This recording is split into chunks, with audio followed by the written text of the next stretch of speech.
सत श्री अकाल जी दा खालस टीवी देख रहे सारे दर्शकों का बहुत बहुत स्वागत है। पंजाब भारत ਅਤੇ दुनिया भर के प्राइम टाइम ਦੇ ਵਿੱਚ मैं हरशरण कौर। किसान सुप्रीम कोर्ट पहुंच चुके ने पर पंजाब सरकार हाले तक वकीलों नाल ही सलाह कर रही है। पंजाब दे विच रिलायंस के कारोबार ठप होने शुरू हो गए ने। शॉपिंग मॉल ते पेट्रोल पंपां नूं किसानां ने घेर लिया। टोल प्लाजियां ते भी धरने लगातार जारी ने। रेलवे ट्रैक तां बंद ही ने। किसानी अंदोलन ने एक नवा मोड़ ले लिया। पिंड गुरुसर दे वासियां ने हर घर दे मूहरे लीडरां दी नो एंट्री दे पोस्टर ला दित्ते ने। घरां दे उत्ते किसानी दे झंडे भी गड़ दित्ते ने ते पंजाब दे दूसरे पिंडां नूं भी अजिहा करन दा सद्दा दिता है। एक नवी लहर शुरू हो सकती है। हाई कोर्ट ने रोस रैलियां कड्ढण लई पंजाब सरकार नूं नोटिस जारी कर दिता है। कल तक जवाब मंगिया। कल नूं राहुल रैली दा दूसरा दिन है।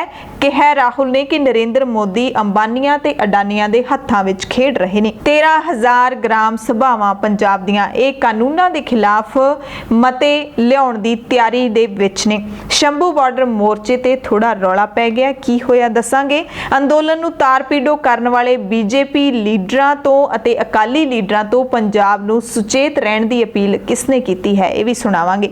ਹਾਥਰਸ ਮਾਮਲੇ ਤੋਂ ਬਾਅਦ यूपी ਦੇ ਵਿੱਚ ਰਾਸ਼ਟਰਪਤੀ ਰਾਜ ਲਾਉਣ ਦੀ ਮੰਗ ਹੋ ਰਹੀ ਹੈ। ਹਾਥਰਸ ਦੇ ਜਿਹੜੇ ਪੀੜਿਤ ਪਰਿਵਾਰ ਦੀ ਸੁਰੱਖਿਆ ਵਧਾ ਦਿੱਤੀ ਗਈ ਹੈ। ਭਰਾ ਦੇ ਨਾਲ 2 ਸੁਰੱਖਿਆ ਕਰਮੀ ਰਹਿਣਗੇ। ਅਮਰੀਕਾ ਦੇ ਵਿੱਚ ਬੇਰੁਜ਼ਗਾਰੀ ਦੇ ਕਾਰਨ ਲੱਖਾਂ ਲੋਕਾਂ ਦੀਆਂ ਨੌਕਰੀਆਂ ਖੁੱਸ ਗਈਆਂ ਨੇ। ਅਹਿਮ ਖਬਰਾਂ ਵਿਸਥਾਰ ਦੇ ਵਿੱਚ ਦੱਸਾਂਗੇ। ਪਹਿਲਾਂ ਕੋਰੋਨਾ ਵਾਇਰਸ ਦੀ ਅਪਡੇਟ ਪੰਜਾਬ ਦੀ ਤੁਹਾਨੂੰ ਦੱਸ ਦਿੰਦੇ ਹਾਂ। ਪੰਜਾਬ ਦੇ ਵਿੱਚ ਮੌਤਾਂ ਦੀ ਗਿਣਤੀ 3603 ਹੋ ਚੁੱਕੀ ਹੈ ਸਿਹਤ ਵਿਭਾਗ ਦੇ ਅੰਕੜਿਆਂ ਦੇ ਮੁਤਾਬਿਕ ਅਤੇ ਕੁੱਲ ਜਿਹੜੇ ਮਰੀਜ਼ ਨੇ पॉजिटिव मरीज ने पंजाब दे विच उन्हां दी गिणती 1,18,000 दा अंकड़ा पार कर चुकी है।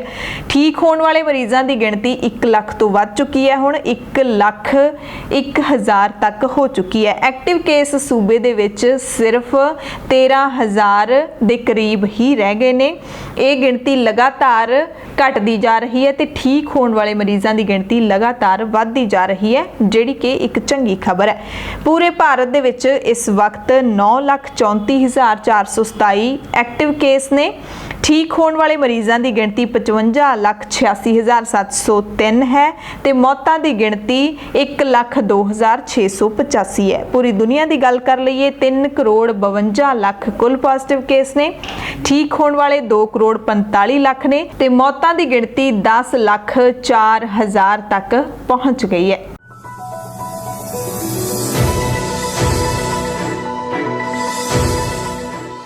पंजाब दीआं अहम खबरां दे विच किसानी संघर्ष दे नाल सब तो पहलां असीं जिक्र करांगे सीनियर पत्रकार दीपक शर्मा चनारथल जिहड़े किसानां दे हक दे विच खड़दे होए एक नज़म लिखदे ने। कहंदे फिर की होया जे मैं किसान दा पुੱਤ नहीं आ, मैं इंसान दा पुੱਤ तां हां। सच झूठ नूं जाणदा हां, सियासी चालां नूं पछाणदा हां, हक सच लई खड़ना जाणदा हां, धरती पुੱਤਰ लई लड़ना जाणदा हां, धरती पुੱਤਰ लई लड़ना जाणदा हां, अन्नदाते लई लड़ना जाणदा हां। ये लिखिया है दीपक शर्मा चनारथल ने। ਅਤੇ ਸਭ ਤੋਂ ਪਹਿਲਾਂ ਅਸੀਂ ਤੁਹਾਨੂੰ ਜਿਹੜੀ किसानी संघर्ष के नाल जुड़ी खबर दिखा रहे हैं वो बरनाला तो आई है। बरनाला तो आई ये खबर चंगी खबर नहीं है क्योंकि इत्थे भारतीय इनकलाबी मार्क्सवादी पार्टी RMPI दी पंजाब राज कमेटी के मैंबर ਅਤੇ जमहूरी किसान सभा पंजाब के ਸਕੱਤਰ जशपाल सिंह जी किसानी मोर्चे ਨੂੰ संबोधन करदिਆਂ इस दुनिया ਨੂੰ अलविदा कह गए ने। पंजाब ਦੀਆਂ संघर्षशील किसान जथेबंदियां ਦੇ ਵੱਲੋਂ मोदी ਦੇ खेती ਨਾਲ संबंधित काले कानूनां ਦੇ खिलाफ अणमिथे समय ਲਈ ਚੱਕਾ जाम ਕੀਤਾ ਹੋਇਆ ਸੀ ਰੇਲਾਂ ਦਾ। ਉਸ ਦੌਰਾਨ ਉਹ ਮਹਿਲ ਕਲਾਂ ਟੋਲ ਪਲਾਜ਼ਾ ਤੇ ਅੰਦੋਲਨ ਕਰ ਰਹੇ ਕਿਸਾਨਾਂ ਨੂੰ ਸੰਬੋਧਨ ਕਰ ਰਹੇ ਸੀ। 68 ਸਾਲ ਦੀ ਉਮਰ ਸੀ ਤੇ ਅਚਾਨਕ ਹਾਰਟ ਅਟੈਕ ਹੋਣ ਕਾਰਨ संबोधन करते करते ही यशपाल सिंह की मौत हो गई। तुरंत महल कलां दे हस्पताल लिजाया गया पर नहीं बचाया जा सकिया। ते यशपाल सिंह दे इस तरह मौत ते सारियां किसान जथेबंदियां पूरे पंजाब के किसानां ने दुख दा प्रगटावा किया है। 6 अक्तूबर नूं यशपाल सिंह दा महल कलां दे विच अंतिम संस्कार किया जाएगा। किसानी संघर्ष के नाल जुड़ी अगली तस्वीर असीं तुहानूं शंभू बार्डर तो दिखावांगे। शंभू बार्डर ते लगातार मोर्चा जिहड़ा चल रहा सी 4 अक्तूबर तो पक्का मोर्चा इत्थे शुरू किया गया सी। खास तौर ਤੇ ਇਸ ਦੀ ਅਗਵਾਈ ਪੰਜਾਬੀ ਕਲਾਕਾਰ ਤੇ ਅਦਾਕਾਰ ਦੀਪ ਸਿੱਧੂ ਕਰ ਰਿਹਾ ਸੀ। ਪਰ ਹੁਣ ਖਬਰ ਮਿਲ ਰਹੀ ਹੈ ਕਿ ਸ਼ੰਭੂ ਬਾਰਡਰ ਤੇ ਜਿਹੜਾ ਸੜਕਾਂ ਜਾਮ ਕਰਕੇ ਬੈਠੇ ਸੀ ਕਿਸਾਨ, ਸੜਕਾਂ ਦੇ ਉੱਤੋਂ ਦੀਪ ਸਿੱਧੂ ਨੇ ਖੁਦ ਉਹਨਾਂ ਕਿਸਾਨਾਂ ਨੂੰ ਉਠਾ ਦਿੱਤਾ ਤੇ ਆਵਾਜਾਈ ਵਾਸਤੇ ਸੜਕ ਖਾਲੀ ਕਰ ਦਿੱਤੀ ਹੈ। ਦੀਪ ਸਿੱਧੂ ਨੇ ਟਰੱਕ ਦੇ ਉੱਤੇ ਚੜ੍ਹ ਕੇ ਆਪ ਇਸ ਸਾਰੀ ਸੜਕ ਖਾਲੀ ਕਰਵਾਈ ਤੇ ਦੀਪ ਸਿੱਧੂ ਦੀ ਇਸ ਕਾਰਵਾਈ ਤੋਂ ਜਿਹੜੇ ਧਰਨੇ ਦੇ ਵਿੱਚ, ਮੋਰਚੇ ਦੇ ਵਿੱਚ ਸ਼ਾਮਿਲ ਖਾਸ ਤੌਰ ਤੇ ਨੌਜਵਾਨ हैरान ने अते किसान भी नाखुश दिखाई दिते, नौजवान भी नाखुश दिखाई दिते ते निराश होए इन्हां किसानां ने दीप सिद्धू दे बीजेपी नाल मिले होण दे इल्जाम भी ला दिते। की कहना है इन्हां नौजवानां दा ते की माहौल रहा शंभू बॉर्डर ते इस दौरान ਉਹ ਤੁਹਾਨੂੰ ਦਿਖਾਉਣੇ ਆ। ਦਿੱਲੀ ਸੜਕ ਤੇ ਬੈਠਣ ਨਾਲ ਹੀ ਹਿੱਲਣੀ ਆ, ਸਾਈਡ ਤੇ ਤਾਂ ਝੁਕੀਆਂ ਵਾਲੇ ਬਥੇਰੇ ਬੈਠੇ ਆ। ਮੈਂ ਤੜਕੇ ਵੀ ਗੱਲ ਕਰਕੇ ਟਿਆਂ ਤੇਰੇ ਨਾਲ, ਉਹਨਾਂ ਦੇ ਕੋਲ ਦੀ ਅਸੀਂ ਵੀ ਲੰਘ ਜਾਂਦੇ, ਟਰੈਕਟਰ ਟਰਾਲੀਆਂ ਲੈ ਕੇ, ਕਾਰਾਂ ਲੈ ਕੇ ਵੀ ਬੈਠੇ, ਸਾਈਡ ਤੇ ਬੈਠੇ ਰਹਿਣ ਦੋ, ਇੱਥੇ ਤੰਬੂ ਲਾਇਆ ਬੈਠੇ ਰਹੀਏ। ਪਰ ਅਸੀਂ ਤਾਂ ਨੇ ਸਿੱਧਾ ਵੀ ਦੀਪ ਸਿੱਧੂ ਤੇ ਜਾਂਦਾ ਹੁਣ ਦੋ ਸਿੱਧਾ। ਦੀਪ ਸਿੱਧੂ ਨੇ ਆ ਕੇ ਨੱਕ ਖਲਾ ਕੇ ਜਾਮ ਕਰਤਾ, ਪਾਸੇ ਧੌਂਕੀਆਂ ਦਿੰਦੇ ਫਿਰਦੇ, ਜਿਹਨੇ ਬਹਿਣਾ ਬਹਿ ਜਾਓ, ਦੂਜੇ ਸਾਈਡ ਤੇ ਹੋ ਜਾਓ। ਸੋ ਪੰਜਾਬ ਦੇ ਵਿੱਚ ਕਿਸਾਨਾਂ ਦਾ ਜਿਹੜਾ ਇਹ ਸੰਘਰਸ਼ ਚੱਲ ਰਿਹਾ ਹੈ ਬਹੁਤ ਹੀ ਉਤਸ਼ਾਹ ਦੇ ਨਾਲ ਚੱਲ ਰਿਹਾ ਹੈ। ਵੱਖ-ਵੱਖ ਥਾਵਾਂ ਦੇ ਉੱਤੇ ਮੋਰਚੇ ਲਾਏ ਹੋਏ ਨੇ, ਕਿਸਾਨ ਡਟੇ ਹੋਏ ਨੇ, ਕਿਸਾਨ ਬੀਬੀਆਂ ਡਟੀਆਂ ਹੋਈਆਂ ਨੇ ਤੇ ਅਦਾਕਾਰ ਕਲਾਕਾਰ ਨੇ ਜਿਹੜੇ ਉਹ ਅੱਡੋ ਫਾਟੀ ਹੁੰਦੇ ਜ਼ਰੂਰ ਦਿਖਾਈ ਦੇ ਰਹੇ ਨੇ। ਇਸ ਦਰਮਿਆਨ ਜਿਹੜਾ ਸੰਘਰਸ਼ ਨੂੰ ਦੁਫਾੜ ਕਰਨ ਦੀ ਜਿਹੜੀ ਕਨਸੋ ਹੈ ਉਹ ਮਿਲ ਰਹੀ ਹੈ। ਹੁਣ ਤਾਂ ਗੱਲਾਂ ਬਾਹਰ ਵੀ ਆਉਣੀਆਂ ਸ਼ੁਰੂ ਹੋ ਰਹੀਆਂ ਨੇ ਤੇ ਇਸੇ ਦਰਮਿਆਨ ਪੰਜਾਬ ਕਿਸਾਨ ਯੂਨੀਅਨ ਦੇ ਸੂਬਾ ਸਕੱਤਰ ਗੁਰਨਾਮ ਸਿੰਘ ਭਿੱਖੀ ਨੇ ਖੇਤੀ ਬਿੱਲਾਂ ਦੇ ਵਿਰੋਧ ਵਿੱਚ ਚੱਲ ਰਿਹਾ ਜਿਹੜਾ ਸੰਘਰਸ਼ ਹੈ ਉਸ ਨੂੰ ਤਾਰ-ਪੀੜੋ ਕਰਨ ਵਾਲੇ ਅਕਾਲੀ ਤੇ ਬੀਜੇਪੀ ਲੀਡਰਾਂ ਤੋਂ ਪੰਜਾਬ ਦੇ ਲੋਕਾਂ ਨੂੰ ਸੁਚੇਤ ਰਹਿਣ ਦੀ ਅਪੀਲ ਵੀ ਕੀਤੀ ਹੈ। ਕਾਂਗਰਸ ਤੇ ਅਕਾਲੀਆਂ ਨੇ ਵੱਡੇ ਮਾਰਚ ਕਰਕੇ ਟਰੈਕਟਰ ਫੂਕੇ ਨੇ, ਸਾਡਾ ਕਿਸਾਨਾਂ ਦਾ ਅੰਦੋਲਨ ਤਾਂ ਚੱਲ ਹੀ ਰਿਹਾ, ਉਹ ਤਾਂ ਪੂਰਾ ਸਮਾਜ ਜਾਣਦਾ ਹੀ ਹੈ। ਪਰ ਅੱਜ ਜਿਹੜਾ ਪ੍ਰਕਾਸ਼ ਸਿੰਘ ਬਾਦਲ ਨੇ, ਜਿਹੜਾ ਸ਼੍ਰੋਮਣੀ ਅਕਾਲੀ ਦਲ ਦਾ ਸਰਪ੍ਰਸਤ ਹੈ, ਉਹਨੇ ਬਿਆਨ ਦਿੱਤਾ ਹੈ ਕਿ ਕਿਸਾਨ ਅੰਦੋਲਨ ਹੈ ਜਿਹੜਾ ਉਹ ਪੰਥਕ ਅੰਦੋਲਨ ਦੇ ਵਿੱਚ ਬਦਲ ਰਿਹਾ ਹੈ। ਅਸੀਂ ਬਾਦਲ ਸਾਹਿਬ ਨੂੰ ਚੇਤਾਵਨੀ ਦੇਣਾ ਚਾਹੁੰਦੇ ਹਾਂ ਵੀ ਬੁੜਿਆ, ਤੇਰੀਆਂ ਸਿਵਿਆਂ ਦੇ ਵਿੱਚ ਲੱਤਾਂ ਨੇ, 96-97 ਸਾਲ ਦਾ ਤੂੰ ਹੋ ਗਿਆ, ਸ਼ਰਮ ਕਰ। ਦੋ ਵਾਰੀ ਤੂੰ ਇਸ ਕਿਸਮ ਦੇ ਮੋਰਚੇ ਲਵਾਤੇ, ਜਦੋਂ ਕਪੂਰੀ ਮੋਰਚਾ ਲੱਗਿਆ ਉਦੋਂ ਤੂੰ ਉਸ ਮੋਰਚੇ ਨੂੰ ਧਰਮ ਯੁੱਧ ਮੋਰਚੇ 'ਚ ਬਦਲਤਾ ਤੇ ਧਰਮ ਯੁੱਧ ਮੋਰਚੇ ਦੇ ਤਹਿਤ ਜਿਹੜਾ 20 ਸਾਲ ਲੋਕਾਂ ਨੇ ਸੰਤਾਪ ਹੰਢਾਇਆ, 30,000 ਮੁੰਡਾ ਮਾਰਿਆ ਗਿਆ, ਸੈਂਕੜੇ ਨਹੀਂ ਹਜ਼ਾਰਾਂ ਔਰਤਾਂ ਦੀਆਂ ਬੇਪਤੀਆਂ ਹੋਈਆਂ ਨੇ, ਇੱਜ਼ਤਾਂ ਲੁੱਟੀਆਂ ਗਈਆਂ ਨੇ, ਉਹਦਾ ਦੋਖੀ ਤੂੰ ਹੈ। ਇਸ ਲਈ ਹੁਣ ਇਸ ਕਿਸਮ ਦੇ ਬਿਆਨ ਦੇਣੇ ਤਾਂ ਸਾਨੂੰ ਪਤਾ ਤੇਰੀ ਸਾਜ਼ਿਸ਼ ਹੈ ਵੀ ਇੱਥੇ ਹਿੰਦੂ ਵਰਸਸ ਖਾਲਿਸਤਾਨ ਦਾ ਦੁਬਾਰੇ ਮੁੱਦਾ ਤੂੰ ਲਿਆਉਣਾ ਚਾਹੁੰਦਾ। ਇਸ ਕਰਕੇ ਦੇਸ਼ ਦੇ ਕਿਸਾਨ ਜਾਂ ਪੰਜਾਬ ਦੇ ਕਿਸਾਨ, ਪੰਜਾਬੀ ਕਿਸਾਨ ਉਹ ਸਮਝਦਾਰ ਨੇ, ਉਹ ਤੇਰੀਆਂ ਚਾਲਾਂ ਦੇ ਵਿੱਚ ਨਹੀਂ ਆਉਣਗੇ। ਅਗਲੀ ਗੱਲ, ਬੀਜੇਪੀ ਦੇ ਬਹੁਤ ਸਾਰੇ ਲੀਡਰ ਨੇ, ਅਜਾਣੀ ਵਰਗੇ, ਜਿਹੜੇ ਬਿਆਨ ਦੇ ਰਹੇ ਨੇ ਵੀ ਸਾਡੀ ਕਿਸਾਨ ਲੀਡਰਾਂ ਨਾਲ ਗੱਲਬਾਤ ਹੋ ਗਈ ਤੇ ਹੁਣ ਉਹ ਥੋੜ੍ਹੇ ਸਮੇਂ ਦੇ ਵਿੱਚ ਖੇਤੀਬਾੜੀ ਮੰਤਰੀ ਨਾਲ ਜਾਂ ਪ੍ਰਧਾਨ ਮੰਤਰੀ ਨਾਲ ਮੀਟਿੰਗ ਕਰਨਗੇ ਤੇ ਆਪਦਾ ਅੰਦੋਲਨ ਵਾਪਸ ਲੈ ਲੈਣਗੇ। ਅਸੀਂ ਕਹਿਣਾ ਚਾਹੁੰਦੇ ਹਾਂ ਵੀ ਇਹ ਬਕਵਾਸ ਮਾਰਦੇ ਨੇ। ਕਿਸ 31 ਜਥੇਬੰਦੀਆਂ 'ਚੋਂ ਕਿਸੇ ਵੀ ਲੀਡਰ ਦੇ ਨਾਲ ਉਹਨਾਂ ਦੀ ਕੋਈ ਗੱਲਬਾਤ ਨਹੀਂ ਹੋਈ ਤੇ ਜੇ ਹੋਈ ਵੀ ਹੋਵੇ ਤਾਂ ਅਸੀਂ ਕੋਈ ਮੀਟਿੰਗ ਕਰਨ ਦਾ ਭਰੋਸਾ ਨਹੀਂ ਦਿੱਤਾ, ਕਿਉਂਕਿ ਆਲਰੇਡੀ ਸਾਡੀ 7 ਤਰੀਕ ਨੂੰ ਪੰਜਾਬ ਦੇ 31 ਜਥੇਬੰਦੀਆਂ ਦੀ ਕਿਸਾਨ ਭਵਨ ਦੇ ਵਿੱਚ ਮੀਟਿੰਗ ਰੱਖੀ ਗਈ ਹੈ। ਉਹਦੇ 'ਚ ਫੈਸਲਾ ਲਵਾਂਗੇ ਵੀ ਅਸੀਂ ਅੰਦੋਲਨ ਨੂੰ ਗਾਹਾਂ ਕਿਵੇਂ ਚਲਾਉਣਾ ਹੈ। ਅਗਲੀ ਗੱਲ, ਅਸੀਂ ਕਹਿਣਾ ਚਾਹੁੰਦੇ ਹਾਂ ਵੀ ਜਿਸ ਕਿਸਮ ਦਾ ਹੁਣ ਅੰਦੋਲਨ ਬਣ ਗਿਆ, ਜਿਸ ਕਿਸਮ ਦੇ ਮੋਦੀ ਫੈਸਲੇ ਲੈ ਰਿਹਾ ਹੈ, ਕਿਸਾਨਾਂ ਦੇ ਆਰਡੀਨੈਂਸ ਪਾਸ ਕਰਨ ਤੋਂ ਬਾਅਦ ਉਹਨਾਂ ਨੇ ਮਜ਼ਦੂਰ ਵਿਰੋਧੀ ਵੀ ਆਰਡੀਨੈਂਸ ਪਾਸ ਕਰਤੇ। ਇਸ ਕਰਕੇ ਇਹ ਗੱਲ ਹੁਣ ਗੱਲਾਂ ਬਾਤਾਂ ਨਾਲ ਹੱਲ ਨਹੀਂ ਹੋਣੀ। ਇਹ ਦੇਸ਼ ਦੇ ਲੋਕਾਂ ਨੂੰ ਲੰਮੀ ਲੜਾਈ ਹੈ ਜਿਹੜੀ ਉਹ ਲੜਨੀ ਪਊਗੀ। ਕੋਈ ਸਰਕਾਰ ਨਾਲ ਗੱਲਬਾਤ ਨਹੀਂ ਅਸੀਂ ਕਰਾਂਗੇ, ਅੰਦੋਲਨ ਲੜਾਂਗੇ। ਜਾਂ ਤਾਂ ਮੋਦੀ ਗੱਦੀ ਛੱਡੂਗਾ ਜਾਂ ਅਸੀਂ ਜੇਲ੍ਹਾਂ 'ਚ ਹੋਵਾਂਗੇ। ਹੁਣ ਲੜਾਈ ਕਰੋ ਜਾਂ ਮਰੋ ਦੀ ਹੈ, ਮਰਨ ਮਾਰਨ ਦੀ ਲੜਾਈ ਹੋਊਗੀ। ਕੋਈ ਬੰਦ ਕਮਰੇ ਦੇ ਵਿੱਚ ਕਿਸਾਨ ਜਥੇਬੰਦੀਆਂ ਮੀਟਿੰਗ ਨਹੀਂ ਕਰਨਗੀਆਂ।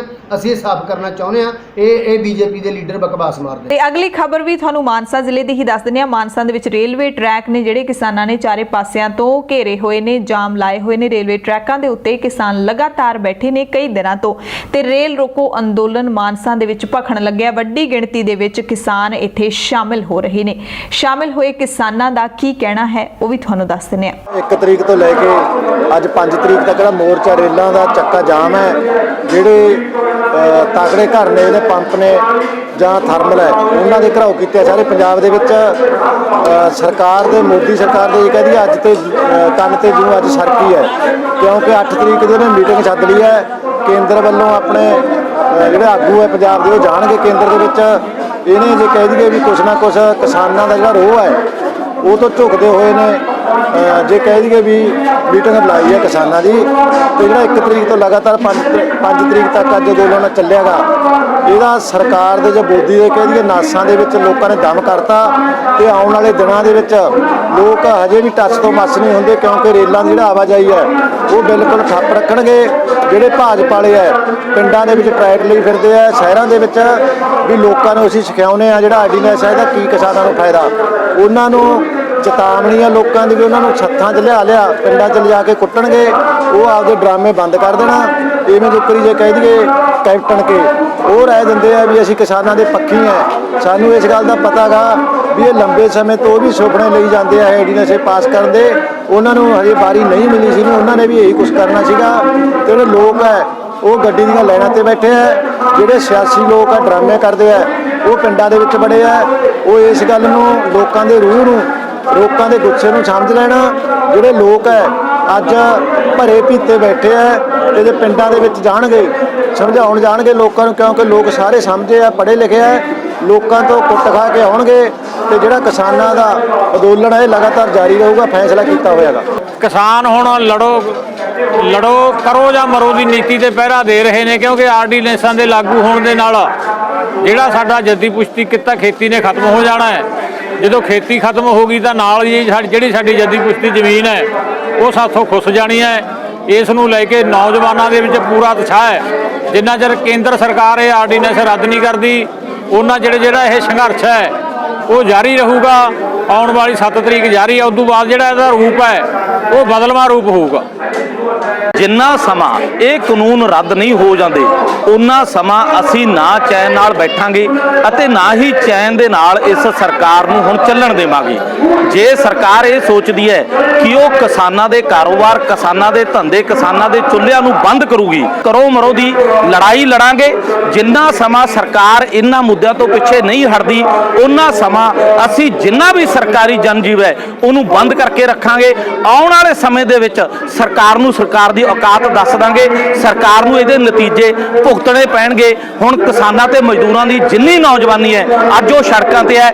ਇਸ ਨੂੰ ਸੜਕਾਂ ਤੇ ਵੇਖਦੇ ਹੋਏ ਤੁਸੀਂ ਵੇਖੋ तमाम ਰਾਜਨੀਤਿਕ ਪਾਰਟੀਆਂ, तमाम ਕਲਾਕਾਰ ਜਿਹੜੇ ਕਿਸੇ ਦਿਨ ਜੱਟਾਂ ਦੇ ਨੌਆਂ ਨੂੰ ਵਿਗਾੜਦੇ ਸੀ ਅੱਜ ਉਹ ਕਿਸਾਨੀ ਦੀ ਗੱਲ ਕਰਨ ਲੱਗੇ। ਇਸ ਲਈ ਜਦੋਂ ਇਹ ਨੌਜਵਾਨ ਰਾਜਨੀਤੀ ਦੇ ਵਿੱਚ ਉਤਰਨਗੇ, ਇਹ ਨੌਜਵਾਨ ਇਸ ਸੱਤਾ ਦੇ ਵਿੱਚ ਆਉਣਗੇ ਤਾਂ ਉਸ ਸਮੇਂ ਪਤਾ ਲੱਗੂ ਮੋਦੀ ਹੋਰਾਂ ਨੂੰ ਕਿ ਕਿਸਾਨਾਂ ਨਾਲ ਲੜਾਈ, ਮਜ਼ਦੂਰਾਂ ਨਾਲ ਲੜਾਈ ਕੀ ਪਾ ਪੈਂਦੀ ਹੈ। ਮਾਨਸਾ ਦੇ ਵਿੱਚ ਕਿਸਾਨਾਂ ਦਾ ਸੰਘਰਸ਼ ਤਾਂ ਭਖਿਆ ਹੀ ਹੋਇਆ ਤੇ ਮਾਨਸਾ ਦੇ ਵਿੱਚ ਹੁਣ ਕੰਬਾਈਨ ਮਾਲਕਾਂ ਨੇ ਵੀ ਮਾਨਸਾ ਬਠਿੰਡਾ ਰੋਡ ਦੇ ਉੱਤੇ ਅਣਮਿੱਥੇ ਸਮੇਂ ਲਈ ਜਾਮ ਲਾ ਦਿੱਤਾ ਹੈ। ਕੰਬਾਈਨ ਮਾਲਕਾਂ ਨੇ ਕਿਹਾ ਕਿ ਸਰਕਾਰ ਨੇ ਉਹਨਾਂ ਨੂੰ SMS ਲਾਉਣ ਦੇ ਆਦੇਸ਼ ਦਿੱਤੇ ਨੇ, ਪਰ ਇਹ ਸਾਧਨ ਸਾਡੇ ਲਈ ਕੋਈ ਮਹੱਤਵ ਨਹੀਂ ਰੱਖਦੇ, ਨਾ ਹੀ ਸਾਨੂੰ ਇਹਦਾ ਕੋਈ ਫਾਇਦਾ ਹੋਏਗਾ। ਉਹ ਕਹਿੰਦੇ ਨੇ ਕਿ ਕਿਸਾਨ ਵੀ ਇਸ ਤਰੀਕੇ ਦੇ ਨਾਲ ਆਪਣੀ ਫਸਲ ਦੀ ਕਟਾਈ ਨਹੀਂ ਸਾਡੇ ਤੋਂ ਕਰਵਾ ਰਹੇ ਤੇ ਇਸ ਜੰਤਰ ਦੇ ਨਾਲ ਅਨਾਜ ਦੀ ਕਟਾਈ ਹੈ ਜਿਹੜੀ ਉਹ ਵਧੀਆ ਵੀ ਨਹੀਂ ਹੋਵੇਗੀ। ਇਸ ਲਈ ਕੰਬਾਈਨ ਮਾਲਕਾਂ ਨੇ ਸਰਕਾਰ ਦੇ ਵੱਲੋਂ ਜਾਰੀ ਕੀਤਾ ਜਿਹੜਾ ਹੁਕਮ ਹੈ ਉਸ ਨੂੰ ਵਾਪਸ ਲੈਣ ਦੀ ਮੰਗ ਕੀਤੀ ਹੈ। ਦਰਅਸਲ ਪਿਛਲੇ ਦਿਨੀ ਪੰਜਾਬ ਸਰਕਾਰ ਨੇ ਇਹ ਆਦੇਸ਼ ਦਿੱਤਾ ਸੀ ਕਿ ਸੂਬੇ ਦੇ ਅੰਦਰ ਜਿੰਨੀਆਂ ਵੀ ਕੰਬਾਈਨਾਂ ਨੇ, ਜਿੰਨੇ ਵੀ ਕੰਬਾਈਨ ਮਾਲਕ ਨੇ ਉਹ ਜਲਦੀ ਤੋਂ ਜਲਦੀ SMS ਹੈ ਜਿਹੜਾ ਉਹ ਆਪਣੀ ਕੰਬਾਈਨ ਦੇ ਵਿੱਚ ਜ਼ਰੂਰ ਲਗਵਾ ਲੈਣ। ਬੁਲੇਟਿਨ ਦੇ ਵਿੱਚ ਕਿਸਾਨੀ ਸੰਘਰਸ਼ ਦੇ ਨਾਲ ਜੁੜੀਆਂ ਹੋਰ ਬਹੁਤ ਸਾਰੀਆਂ ਖਬਰਾਂ ਨੇ। ਇੱਕ ਅਹਿਮ ਖਬਰ ਤੁਹਾਨੂੰ ਦੱਸ ਦਿੰਦੇ ਹਾਂ ਕਿ ਪੰਜਾਬ ਹਰਿਆਣਾ ਹਾਈ ਕੋਰਟ ਨੇ ਕੈਪਟਨ ਸਰਕਾਰ ਨੂੰ ਨੋਟਿਸ ਜਾਰੀ ਕਰ ਦਿੱਤਾ ਹੈ। ਸੂਬੇ ਦੇ ਵਿੱਚ ਜਿਹੜੀਆਂ ਰੋਸ ਰੈਲੀਆਂ ਕੱਢੀਆਂ ਜਾ ਰਹੀਆਂ ਨੇ ਉਹਨਾਂ ਨੂੰ ਲੈ ਕੇ ਪੰਜਾਬ ਹਰਿਆਣਾ ਹਾਈ ਕੋਰਟ ਨੇ ਪੰਜਾਬ ਅਤੇ ਭਾਰਤ ਸਰਕਾਰ ਦੋਵਾਂ ਨੂੰ ਨੋਟਿਸ ਜਾਰੀ ਕਰ ਦਿੱਤਾ ਹੈ ਅਤੇ ਟਰੈਕਟਰ ਰੈਲੀ ਦੀਆਂ ਤਸਵੀਰਾਂ ਨੇ ਜਿਹੜੀਆਂ ਉਹ ਵਿਸਥਾਰ ਸਹਿਤ ਜਮ੍ਹਾਂ ਕਰਵਾਉਣ ਦੇ ਹੁਕਮ ਦੇ ਦਿੱਤੇ ਨੇ। ਅਦਾਲਤ ਨੇ 6 ਅਕਤੂਬਰ ਨੂੰ ਸਵੇਰੇ 10:30 ਵਜੇ ਮੁੜ ਤੋਂ ਇਸ ਮਸਲੇ ਤੇ ਸੁਣਵਾਈ ਕਰਨੀ ਹੈ ਤੇ ਅਗਲੇ ਹੁਕਮ ਵੀ ਅਦਾਲਤ ਵੱਲੋਂ ਜਾਰੀ ਕੀਤੇ ਜਾਣਗੇ। ਪਟੀਸ਼ਨ ਦੇ ਵਿੱਚ ਪੰਜਾਬ ਦੇ ਵਿੱਚ ਸਿਆਸੀ ਪਾਰਟੀਆਂ ਦੇ ਵੱਲੋਂ 100 ਤੋਂ ਵੱਧ ਵਿਅਕਤੀਆਂ ਦੀਆਂ ਸਿਆਸੀ ਰੈਲੀਆਂ ਕਰਨ ਦੇ ਨਾਲ ਅਨਲੌਕ 4 ਤੇ 5 ਦੇ ਦਿਸ਼ਾ ਨਿਰਦੇਸ਼ਾਂ ਦੀ ਉਲੰਘਣਾ ਅਤੇ ਰਾਹੁਲ ਗਾਂਧੀ ਦੀਆਂ ਰੈਲੀਆਂ ਜਿਹਦੇ ਵਿੱਚ ਮੁੱਖ ਮੰਤਰੀ ਅਤੇ ਪੰਜਾਬ ਦੇ ਹੋਰ ਮੰਤਰੀਆਂ ਦੇ ਉੱਤੇ ਰੋਕ ਲਾਉਣ ਦੇ ਲਈ ਕਿਹਾ ਗਿਆ ਕਿ ਪੰਜਾਬ ਸਰਕਾਰ ਨੇ ਖੁਦ ਹੀ ਜਿਹੜੇ ਦਿਸ਼ਾ ਨਿਰਦੇਸ਼ ਜਾਰੀ ਕੀਤੇ ਨੇ ਖੁਦ ਹੀ ਉਹਨਾਂ ਦੀ ਉਲੰਘਣਾ ਕਰ ਰਹੇ ਨੇ। 5 ਅਕਤੂਬਰ ਨੂੰ ਪੰਜਾਬ ਦੇ ਵਿੱਚ ਕਾਂਗਰਸ ਦੀ ਖੇਤੀ ਬਚਾਓ ਰੈਲੀ ਦਾ ਦੂਸਰਾ ਦਿਨ ਸੀ। ਰਾਹੁਲ ਗਾਂਧੀ ਦੀ ਅਗਵਾਈ ਦੇ ਵਿੱਚ ਰੈਲੀ ਜਿਹੜੀ ਹੈ ਉਹ ਹੋਈ ਸੰਗਰੂਰ ਤੋਂ ਸ਼ੁਰੂ ਹੋਈ ਸੀ। ਇਸ ਦਰਮਿਆਨ ਹੀ ਪੰਜਾਬ ਹਰਿਆਣਾ ਹਾਈ ਕੋਰਟ ਨੇ ਪੰਜਾਬ ਸਰਕਾਰ ਨੂੰ ਇਹ ਸਮਨ ਭੇਜ ਦਿੱਤੇ ਨੇ। ਤਲਬ ਕੀਤਾ ਹੈ 6 ਅਕਤੂਬਰ ਨੂੰ ਸਵੇਰੇ 10:30 ਵਜੇ ਪੰਜਾਬ ਸਰਕਾਰ ਤੋਂ ਸਾਰੀ ਜਾਣਕਾਰੀ ਮੰਗ ਲਈ ਹੈ ਇਹਨਾਂ ਰੈਲੀਆਂ ਨੂੰ ਲੈ ਕੇ। ਅਤੇ ਪੰਜਾਬ ਹਰਿਆਣਾ ਹਾਈ ਕੋਰਟ ਦੇ ਵਿੱਚ ਪਟੀਸ਼ਨਰ ਨੇ ਇਹ ਪਟੀਸ਼ਨ ਦਾਇਰ ਕੀਤੀ ਹੈ ਸਰਕਾਰਾਂ ਦੀਆਂ ਜਾਂ ਕਹਿ ਲਈਏ ਕਿ ਸਿਆਸੀ ਲੀਡਰਾਂ ਦੀਆਂ ਰੈਲੀਆਂ ਦੇ ਖਿਲਾਫ। ਸੋ ਰਾਹੁਲ ਗਾਂਧੀ ਦੀ ਰੈਲੀ ਹੈ ਜਿਹੜੀ ਉਹ 5 ਅਕਤੂਬਰ ਨੂੰ ਸੰਗਰੂਰ ਦੇ ਵਿੱਚ ਸ਼ੁਰੂ ਹੋਈ। ਖੇਤੀ ਬਚਾਓ ਯਾਤਰਾ ਦੇ ਵਿੱਚ ਰਾਹੁਲ ਗਾਂਧੀ ਨੇ ਨਰਿੰਦਰ ਮੋਦੀ ਤੇ ਹੀ ਨਿਸ਼ਾਨੇ ਲਾਏ। ਉਹਨਾਂ ਨੇ ਕਿਹਾ ਹੈ ਕਿ ਅੰਬਾਨੀ ਅਤੇ ਅਡਾਨੀ ਦੇ ਹੱਥਾਂ ਵਿੱਚ ਮੋਦੀ ਸਾਹਿਬ ਖੇਡ ਰਹੇ ਨੇ। ਰਾਹੁਲ ਗਾਂਧੀ ਨੇ ਕਿਹਾ ਕਿ ਮੋਦੀ ਸਰਕਾਰ ਵੱਲੋਂ ਬਣਾਏ ਗਏ ਖੇਤੀ ਕਾਨੂੰਨ ਦੇਸ਼ ਦੇ ਲੋਕਾਂ ਤੋਂ ਆਰਥਿਕ ਆਜ਼ਾਦੀ ਖੋਹ ਲੈਣਗੇ। ਇਹਦੇ ਨਾਲ ਕੱਲਾ ਕਿਸਾਨ ਹੀ ਨਹੀਂ ਹਰ ਪਰਿਵਾਰ ਹੈ ਜਿਹੜਾ ਇਸ ਮੁਲਕ ਦਾ ਉਹ ਪ੍ਰਭਾਵਿਤ ਹੋਵੇਗਾ। ਦਾਅਵਾ ਕੀਤਾ ਰਾਹੁਲ ਗਾਂਧੀ ਨੇ ਕਿ 6 ਸਾਲ ਤੋਂ ਕੇਂਦਰ ਦੇ ਵਿੱਚ ਮੋਦੀ ਸਰਕਾਰ ਹੈ, ਉਦੋਂ ਤੋਂ ਹੀ ਗਰੀਬਾਂ ਤੇ ਮਜ਼ਦੂਰਾਂ ਤੇ ਹਮਲੇ ਹੋ ਰਹੇ ਨੇ। ਮੋਦੀ ਸਰਕਾਰ ਦੇ ਫੈਸਲੇ ਦੇਖੋ ਤੁਸੀਂ, ਇੱਕ ਫੈਸਲਾ ਵੀ ਅਜਿਹਾ ਨਹੀਂ ਜਿਹਦੇ ਨਾਲ ਛੋਟੇ ਦੁਕਾਨਦਾਰਾਂ ਨੂੰ ਫਾਇਦਾ ਮਿਲੇ, ਸਿਰਫ ਤੇ ਸਿਰਫ ਵੱਡੇ ਕਾਰੋਬਾਰੀਆਂ ਨੂੰ ਹੀ ਫਾਇਦਾ ਹੋ ਰਿਹਾ ਹੈ। ਤੇ ਇਸ ਮੌਕੇ ਰਾਹੁਲ ਗਾਂਧੀ ਨੇ ਨੋਟਬੰਦੀ, GST ਵਰਗੇ ਹੋਰ ਜਿਹੜੇ ਫੈਸਲੇ ਨੇ ਉਹਨਾਂ ਨੂੰ ਲੈ ਕੇ ਵੀ ਮੋਦੀ ਸਰਕਾਰ ਨੂੰ ਘੇਰਿਆ। ਕਹਿੰਦੇ ਨੇ ਕਿ ਅੱਜ ਦੇ ਸਿਸਟਮ ਵਿੱਚ ਬਹੁਤ ਕਮੀ ਹੈ ਪਰ ਇਹ ਸਿਸਟਮ ਤੁਹਾਡੀ ਰੱਖਿਆ ਕਰਦਾ ਹੈ। ਹੋਰ ਮੰਡੀਆਂ ਲਾਓ, MSP ਦੀ ਗਰੰਟੀ ਦਿਓ, ਪਰ ਨਹੀਂ, ਮੋਦੀ ਸਿਸਟਮ ਨੂੰ ਹੀ ਖਤਮ ਕਰ ਦੇਣਾ ਚਾਹੁੰਦੇ ਨੇ। ਨਰਿੰਦਰ ਮੋਦੀ ਸਿਸਟਮ ਨੂੰ ਤੋੜਨਾ ਚਾਹੁੰਦੇ ਨੇ ਤੇ ਕੰਮ ਰਾਹ ਸਾਫ਼ ਕਰਨ ਦਾ। ਮੈਂ ਗਰੰਟੀ ਦਿੰਦਾ ਕਿ ਅਸੀਂ ਅਜਿਹਾ ਹੋਣ ਨਹੀਂ ਦਿਆਂਗੇ, 1 ਇੰਚ ਪਿੱਛੇ ਨਹੀਂ ਹਟਾਂਗੇ। ਮੁੱਖ ਮੰਤਰੀ ਕੈਪਟਨ ਅਮਰਿੰਦਰ ਸਿੰਘ ਵੀ ਸ਼ਾਮਿਲ ਸੀਗੇ ਪਰ ਨਵਜੋਤ ਸਿੰਘ ਸਿੱਧੂ ਦੂਸਰੇ ਦਿਨ ਦਿਖੇ ਨਹੀਂ ਕਿਤੇ ਇਸ ਰੈਲੀ ਦੇ ਵਿੱਚ। ਕੈਪਟਨ ਅਮਰਿੰਦਰ ਸਿੰਘ ਨੇ ਭਵਾਨੀਗੜ੍ਹ ਦੇ ਵਿੱਚ ਸੰਬੋਧਨ ਕੀਤਾ, ਕਿਹਾ ਕਿ ਜਿਹੜੇ ਕਾਨੂੰਨ ਕੇਂਦਰ ਨੇ ਬਣਾਏ ਨੇ ਜੇ ਉਹ ਚੱਲਦੇ ਰਹੇ ਤਾਂ ਕਿਸਾਨਾਂ ਦੇ ਬਚਣ ਦੀ ਕੋਈ ਉਮੀਦ ਨਹੀਂ ਹੈਗੀ। ਕਹਿੰਦੇ ਆੜਤੀਆਂ ਦਾ ਰਿਸ਼ਤਾ ਕਿਸਾਨੀ ਨਾਲ ਹੁੰਦਾ ਸੀ, ਜਦੋਂ ਲੋੜ ਪੈਂਦੀ ਸੀ ਉਹ ਕਿਸਾਨਾਂ ਦੀ ਮਦਦ ਕਰਦੇ ਸੀ। ਕੈਪਟਨ ਸਾਹਿਬ ਨੇ ਇਹ ਵੀ ਕਿਹਾ ਹੈ ਕਿ ਅਸੈਂਬਲੀ ਬੁਲਾ ਕੇ ਅਸੀਂ ਮਤਾ ਪਾਸ ਕਰਾਂਗੇ ਕਾਨੂੰਨ ਰੱਦ ਕਰਨ ਲਈ, ਜਿੱਥੇ ਸਾਡੇ ਵਕੀਲ ਜਾਣ ਲਈ ਕਹਿਣਗੇ ਜਾਵਾਂਗੇ। ਸੋ ਕੈਪਟਨ ਸਰਕਾਰ ਪਿਛਲੇ ਕਈ ਦਿਨਾਂ ਤੋਂ ਕਹਿ ਰਹੀ ਹੈ ਕਿ ਅਸੀਂ ਇਹਨਾਂ ਬਿੱਲਾਂ ਨੂੰ ਚੈਲੰਜ ਕਰਾਂਗੇ, ਅਸੀਂ ਕਾਨੂੰਨੀ ਸਲਾਹ ਲੈ ਰਹੇ ਹਾਂ, ਪਰ ਇਹ ਸਲਾਹ ਇੰਨੀ ਲੰਬੀ ਕਿਉਂ ਹੋ ਰਹੀ ਹੈ ਇਸ ਨੂੰ ਅਸੀਂ ਸਮਝ ਨਹੀਂ ਪਾ ਰਹੇ ਕਿ ਕਿਹੜੇ ਵਕੀਲਾਂ ਦੀ ਇੰਨੀ ਜ਼ਿਆਦਾ ਲੰਬੀ ਸਲਾਹ ਲੈਣੀ ਪੈ ਰਹੀ ਹੈ ਕਿ ਸੁਪਰੀਮ ਕੋਰਟ ਤੱਕ ਹਲੇ ਪਹੁੰਚੀ ਨਹੀਂ ਹੈ ਕੈਪਟਨ ਸਰਕਾਰ। ਪਹੁੰਚਣ ਦੀਆਂ ਗੱਲਾਂ ਕਹੀਆਂ ਜਾ ਰਹੀਆਂ ਨੇ, ਵਿਸ਼ੇਸ਼ ਸਦਨ ਹੈ ਜਿਹੜਾ ਉਹ ਬੁਲਾਇਆ ਨਹੀਂ ਜਾ ਰਿਹਾ, ਬੁਲਾਉਣ ਦੀਆਂ ਗੱਲਾਂ ਕਹੀਆਂ ਜਾ ਰਹੀਆਂ ਨੇ। ਜਿਹੜੇ ਕਿਸਾਨ ਨੇ ਉਹ ਸੁਪਰੀਮ ਕੋਰਟ ਤੱਕ ਪਹੁੰਚ ਗਏ ਨੇ ਪਰ ਕੈਪਟਨ ਸਰਕਾਰ ਪਹੁੰਚਣ ਦੀ ਗੱਲ ਹੀ ਕਰ ਰਹੀ ਹੈ। ਸੋ ਰਾਹੁਲ ਗਾਂਧੀ ਦੀ ਫੇਰੀ ਦੇ ਉੱਤੇ ਜੋ ਰਾਹੁਲ ਗਾਂਧੀ ਭਾਸ਼ਣ ਦੇ ਰਹੇ ਨੇ, ਕੈਪਟਨ ਅਮਰਿੰਦਰ ਸਿੰਘ ਦਾਅਵੇ ਵਾਅਦੇ ਕਰ ਰਹੇ ਨੇ, ਇਸ ਦਰਮਿਆਨ ਵਿਰੋਧੀ ਧਿਰ ਕੋਈ ਸ਼ਬਦੀ ਹਮਲਾ ਨਾ ਕਰੇ, ਇਹ ਹੋ ਨਹੀਂ ਸਕਦਾ। ਸੋ ਸੁਖਬੀਰ ਸਿੰਘ ਬਾਦਲ ਸ਼੍ਰੋਮਣੀ ਅਕਾਲੀ ਦਲ ਦੇ ਪ੍ਰਧਾਨ ਨੇ, ਉਹਨਾਂ ਨੇ ਵੀ ਟਵੀਟ ਕੀਤਾ ਹੈ ਰਾਹੁਲ ਗਾਂਧੀ ਦੀ ਫੇਰੀ ਤੇ। ਉਹਨਾਂ ਨੇ ਕਿਹਾ ਹੈ ਕੈਪਟਨ ਸਾਹਿਬ ਨੂੰ ਕਿ ਰਾਹੁਲ ਗਾਂਧੀ ਤਾਂ ਆਪਣੇ ਪ੍ਰਧਾਨ ਮੰਤਰੀ ਬਣਨ ਦੇ ਲਈ ਜਿਹੜਾ ਇਹ ਪਿੜ ਬਣਾ ਰਹੇ ਨੇ, ਪਿੜ ਬਣ ਰਹੇ ਨੇ, ਪਰ ਤੁਸੀਂ ਕਿਉਂ ਅਜਿਹਾ ਕਰ ਰਹੇ ਹੋ? ਤੁਸੀਂ ਟਾਈਮ ਬਰਬਾਦ ਕਰਨ ਦੀ ਬਜਾਏ ਅਸੈਂਬਲੀ ਸੱਦੋ, ਵਿਸ਼ੇਸ਼ ਸਦਨ ਸੱਦੋ ਅਤੇ ਇਹਨਾਂ ਕਾਨੂੰਨਾਂ ਨੂੰ ਰੱਦ ਕਰਨ ਦਾ ਮਤਾ ਪਾਸ ਕਰੋ। ਇਹ ਕਹਿਣਾ ਹੈ ਸੁਖਬੀਰ ਸਿੰਘ ਬਾਦਲ ਦਾ। ਅਗਲੀ ਖਬਰ ਹੈ ਦਿੱਲੀ ਤੋਂ, ਜਿੱਥੇ ਪੰਜਾਬ ਦੀਆਂ ਕਿਸਾਨ ਜਥੇਬੰਦੀਆਂ ਖਾਸ ਕਰਕੇ ਭਾਰਤੀ ਕਿਸਾਨ ਯੂਨੀਅਨ ਲੱਖੋਵਾਲ ਸਰਵਉੱਚ ਅਦਾਲਤ ਪਹੁੰਚ ਗਈ ਹੈ। ਅਦਾਲਤ ਦੇ ਵਿੱਚ ਕੇਂਦਰ ਦੇ ਤਿੰਨੇ ਖੇਤੀ ਕਾਨੂੰਨਾਂ ਨੂੰ ਗੈਰ ਕਾਨੂੰਨੀ ਦੱਸਦਿਆਂ ਇਹਨਾਂ ਨੂੰ ਰੱਦ ਕਰਨ ਦੀ ਮੰਗ ਕੀਤੀ ਗਈ ਹੈ। ਪਟੀਸ਼ਨ ਦਾਇਰ ਕਰਕੇ ਉਹਨਾਂ ਦੇ ਨਾਲ ਵਕੀਲਾਂ ਦੀ ਇੱਕ ਟੀਮ ਪਹੁੰਚੀ ਅਤੇ ਦਿੱਲੀ ਦੇ ਵਿੱਚ ਸੁਪਰੀਮ ਕੋਰਟ ਦੇ ਵਿੱਚ ਇਹ ਜਿਹੜੀ ਪਟੀਸ਼ਨ ਹੈ ਦਾਇਰ ਕਰ ਦਿੱਤੀ ਗਈ ਹੈ। ਅਸੀਂ ਇਹਦੇ ਵਿੱਚ ਚੈਲੰਜ ਜਿਹੜੇ 3 ਆਰਡੀਨੈਂਸਿਸ ਚੈਲੰਜ ਕਰਦੇ ਜਿਹੜੇ ਕਿ ਪਾਸ ਹੋਏ ਨੇ ਫਾਰਮਰ, ਠੀਕ ਹੈ। ਤਿੰਨੇ ਆਰਡੀਨੈਂਸਿਸ ਨੂੰ ਅਸੀਂ ਚੈਲੰਜ ਕਰ ਰਹੇ ਹਾਂ ਆਰਟੀਕਲ 32 ਤੋਂ, ਔਰ ਇਹਦੇ ਵਿੱਚ ਸਰਚਰੀ ਰਿਟ ਜਿਹੜੀ ਹੈਗੀ ਉਹ ਸਰਚਰੀ ਦੀ ਹੈਗੀ, ਔਰ ਅੱਗੇ ਅਸੀਂ ਡਾਇਰੈਕਸ਼ਨ ਹੀ ਮੰਗ ਰਹੇ ਹਾਂ ਕਿ ਜਿੰਨਾ ਟਾਈਮ ਤੱਕ ਨੋਟਿਸ ਤੋਂ ਬਾਅਦ ਇਹਦਾ ਜਿਹੜਾ ਆਪਰੇਸ਼ਨ ਹੈ ਉਹਨੂੰ ਸਟੇ ਕਰ ਸਕੀਏ। और आधार सर ये है कि ये अनडेमोक्रेटिक है, इलीगल है और आर्बिट्रेरी। फार्मर्स को इसको ड्राफ्ट करने से पहले बिल्कुल कॉल नहीं किया, कोई रिप्रेजेंटेटिव नहीं किया, कोई मीटिंग नहीं, खाली दफ्तर में बैठ के बैठा। बाद में जो अपर हाउस राज्यसभा में क्या है तो वोटिंग वॉइस से पास कर दिया। हाँ, पूर्ण तौर पर एकता हो चुकी है, पूरा प्रेशर डाला हुआ।